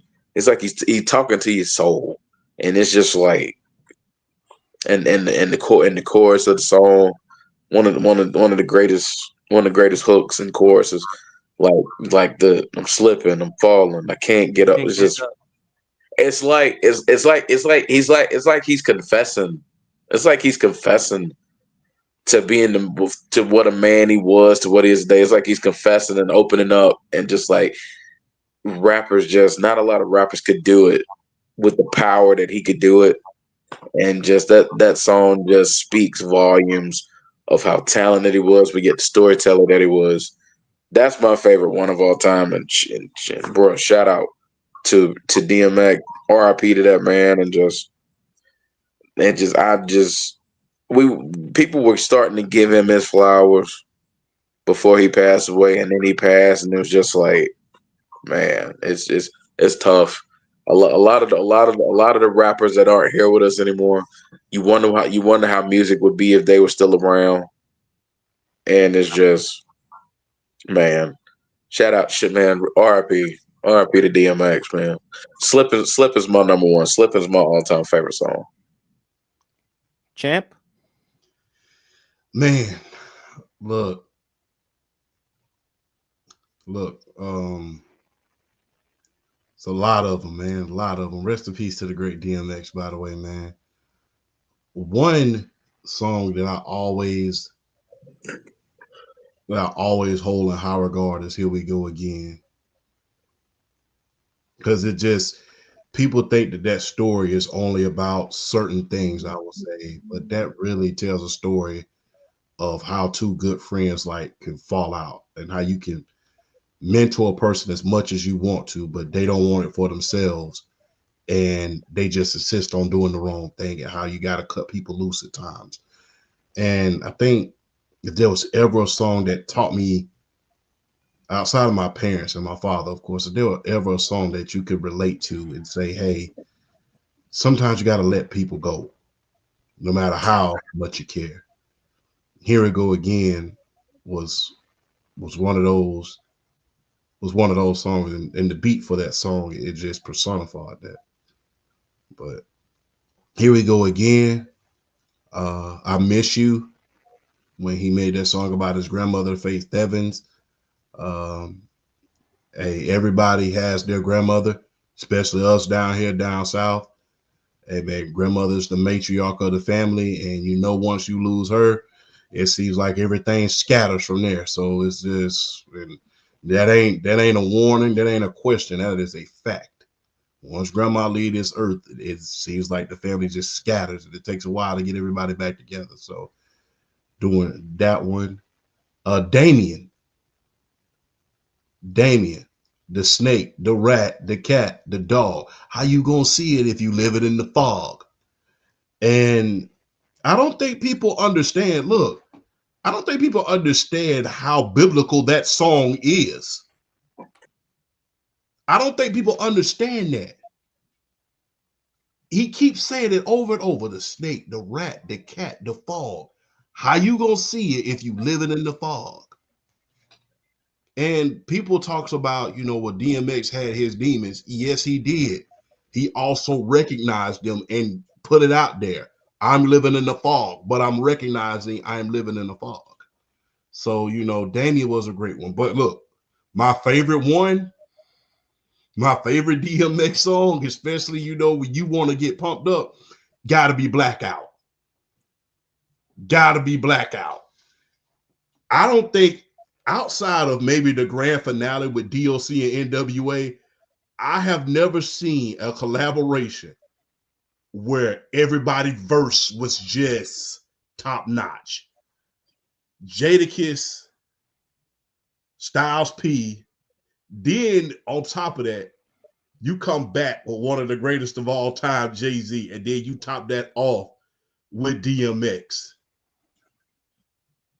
The Blackout was, like I said, the Blackout was one of the best collaboration outside of the DOC's grand finale I ever seen. So I will say, here we go again. I miss you, Damien, and Blackout.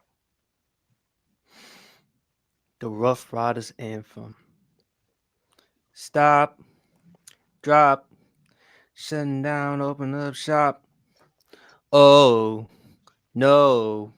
That's how Rough Riders roll. That track right there. Oh man, BRF, you stole my thunder with Slipping. That anytime I listen to that song, when it's like when you sad or like on a rainy day, you play that track. You play that track. You just feel like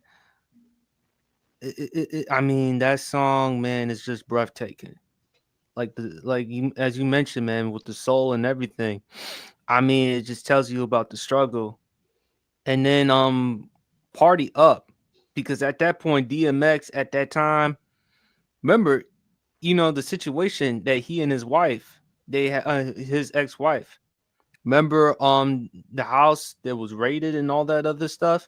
If you watch the episode on VH1's Behind the Music, you can actually understand like what led to the song Party Up. If y'all actually take the time to watch it on VH1's Behind the Music, I don't know if they still have it on YouTube. Maybe you can probably watch it like on Daily Motion or whatever.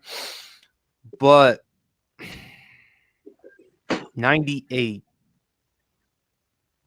to have two albums in the same year that go number one. What does that say? That says something. That really says something about you. And then also, I mean, he was a hell of an actor too. I mean, with all the movies. Remember Cradle to the Grave? Love Cradle to the Grave. Yeah. Exit Wounds. Yeah. Exit Wounds, yeah. Can I ask this question real quick? I know we're running out of time, but I have to ask this question. No, go ahead, champ. Go ahead. Is people always talk about Jay-Z during that time was the greatest Def Jam artist? I kind of disagree. Isn't it safe to say that DMX runs circles around? See, the thing is with Jay-Z, he had Rockefeller behind him. So he had that mainstream kind of advertising power around him. As an artist, DMX destroys him in every way possible. Yeah. So is it safe to put him in the GOAT conversation? I think DMX is a better rapper than Jay-Z, so why not? No, that was my main question. Because when we talk about the GOAT conversations, everybody's saying, well, Jay-Z is the greatest artist, arguably, of all time. I'm like, well, wait a minute. During the late 90s, that was really DMX's time. I know they tried to give it to Jay-Z, but it was really DMX's time. and really he was the flagship bearer of. And Def let's not Jam forget, during that and let's time. not forget Jay-Z versus Nas, because remember the beef that they had. Yeah. Remember when Jay-Z did the song "Takeover" and then Nas later responded by doing "Ether." Mm-hmm. So, speaking of this, and let's not forget that song "Ruled Out." Oh yeah, Yeah, let's not forget that song. But look, I really think that DMX deserves to be in GOAT conversations because from 2000 and from like 98 to like 2001, everything he touched turned to gold. and he brought that hardcore rap because at that time in '97, Puffy, with the album No Way Out, remember they were doing all the songs with the Champagne and Caviar. He brought it more street. He brought it more hood. Yeah. And shout out to Irv Gotti because he made Yeah. Yeah, shout out to Irv Gotti because I know people always want to try to bury people because of favoritism, but shout out to Irv Gotti because they taped that, and I wish I was grown back then because I would have loved to have seen the tunnel. Because remember what he said.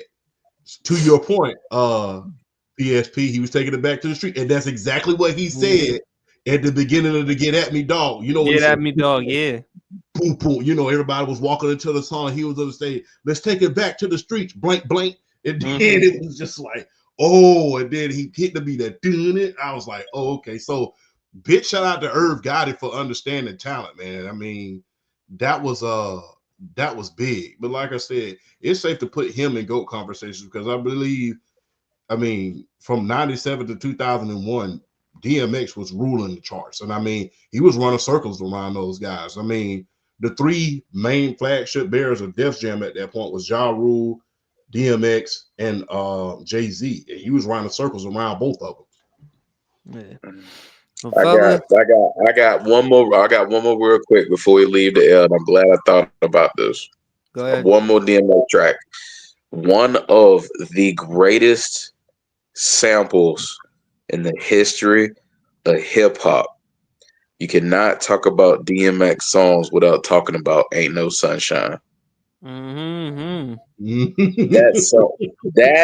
That song right there. Because he brought up the movie Exit Wounds, and let me tell you something. That was a really, really good movie. And "Ain't No Sunshine" is like the song of that soundtrack. You can still play that song today, and it's just like this one. Man, come on, man. That's one of the greatest sample songs in the history of hip hop. I'm just that song still hit today. Love that song. Yeah, man. Fellas, next week for favorite songs, because we done a lot of good artists though. I'm gonna try to do something. But favorite artists for next week. Favorite artist for next week. We're gonna do favorite artist for next week. So many great options. But I'm thinking Nas. We're gonna do Nas. Oh man. So fellas, y'all stay tuned for next week on the Sports PSP Pod. Fellas, before we wrap up the show, any final words? Always a privilege, a pleasure, and an honor to share the stage with both of you, especially you PSP, especially you BRF, man. Y'all are like my brothers outside of the podcasting game. So anytime that you can come into a business, I will say, and people become more than just associates, and people become more than just business partners, and people become people that you can call and confide in, it's something special. So big shout out to both of you guys. Look, it's the holiday season. Hold your families close because, like I said earlier, you don't want the only thing you come back to when you get older is each other's funeral, and treat people right all the time. And thank you, PSP, for always inviting me, man. Anytime. Always a pleasure having you on the pod, man. BRF. Yeah, it's so good to be back here. It's last week was Thanksgiving, and we sharing it with our loved ones. We kind of giving thanks, and giving our flowers to our loved ones and our families. But I'll say this though, it's good. It's good to be back here. It's good to have this outlet to kind of let loose and be free and have fun and do what we do and do what we love to do. And shout out to you, champ, my 706 brother. Shout out to PSP, my Jersey brother. It's a pleasure. It's always a pleasure getting on here doing this with y'all and just being able to share this platform with two guys I already consider brothers. And it's just like you can't ask for nothing better in the world. Like what Champ said, man. When you got people that you come into business with, that you working on something with, and you already building a bond and a relationship that extend past what you do, the concrete, as far as just the podcast. When you build something that's beyond that, I think that's what makes it stand out more, and that's what makes it better. And I think that's also what allow us to do this better. So shout out to you two, nothing but success. And I'm just glad that we got to do this again, and just hope for bigger. We just want to continue and hope for bigger and better things in the future. But at the same time, it's just all about love and support, being there for one another, and knowing that this isn't promised, this isn't guaranteed. Life isn't guaranteed. Life in itself is a privilege, and we got to enjoy it while we have it, because not everybody's that fortunate. So shout out to everybody. Shout out to everybody in the world tonight. Hope y'all have a good rest of y'all weekend, and just remember what it's about at the end of the day. Remember what life is about at the end of the day. You only got one. You only get one chance to make a first impression here on this earth, so you got to make the most of it. And shout out to you two brothers for bringing the best out of me. I can't ask for nothing more. Y'all bring out the best out of me, and I'm grateful for both of y'all. Absolutely. Always a pleasure, y'all. Shout out to our guy Kieran for hopping on to the pod. We'll definitely have Harrison back on the show next week for the Sports PSP pod. Shout out to Harrison. Shout out to Brendan from the block, Casual, Hot Take Kenny, Trent, Broad, Luis. The list goes on and on. A lot of great content creators. Support them. Holiday season, guys. Y'all just be around family. Just be around friends. If you know someone that's going through something, talk to them, help them out as much as you can, and do the best. Don't take life for granted. Do not take life for granted, because you're not promised tomorrow. You don't know what's going to expect. So enjoy life as much as you can, and just talk to someone. Always important to talk to someone, whether a therapist, family member, anything else. Shout out to Dwayne for hopping onto the pod sub. Shout out to Dwayne. Fellas, we are almost at 40,000 subscribers. Great. Very happy. Let's just continue to do more. Let's continue to do bigger things. The pod is definitely a success. Appreciate everyone, especially you, Champ, and BRF for hopping onto the pod. Y'all know where to follow me at. Like and subscribe to the YouTube channel, as well as IG Sports PSP, as well as TikTok Sports PSP3. Please go follow Champ and BRF on TikTok and IG. Y'all stay tuned for next week for the Sports PSP pod. We're going to have a big show next week, of course, with the crew. Y'all stay tuned. Y'all enjoy the rest of y'all weekend. Stay safe, and peace.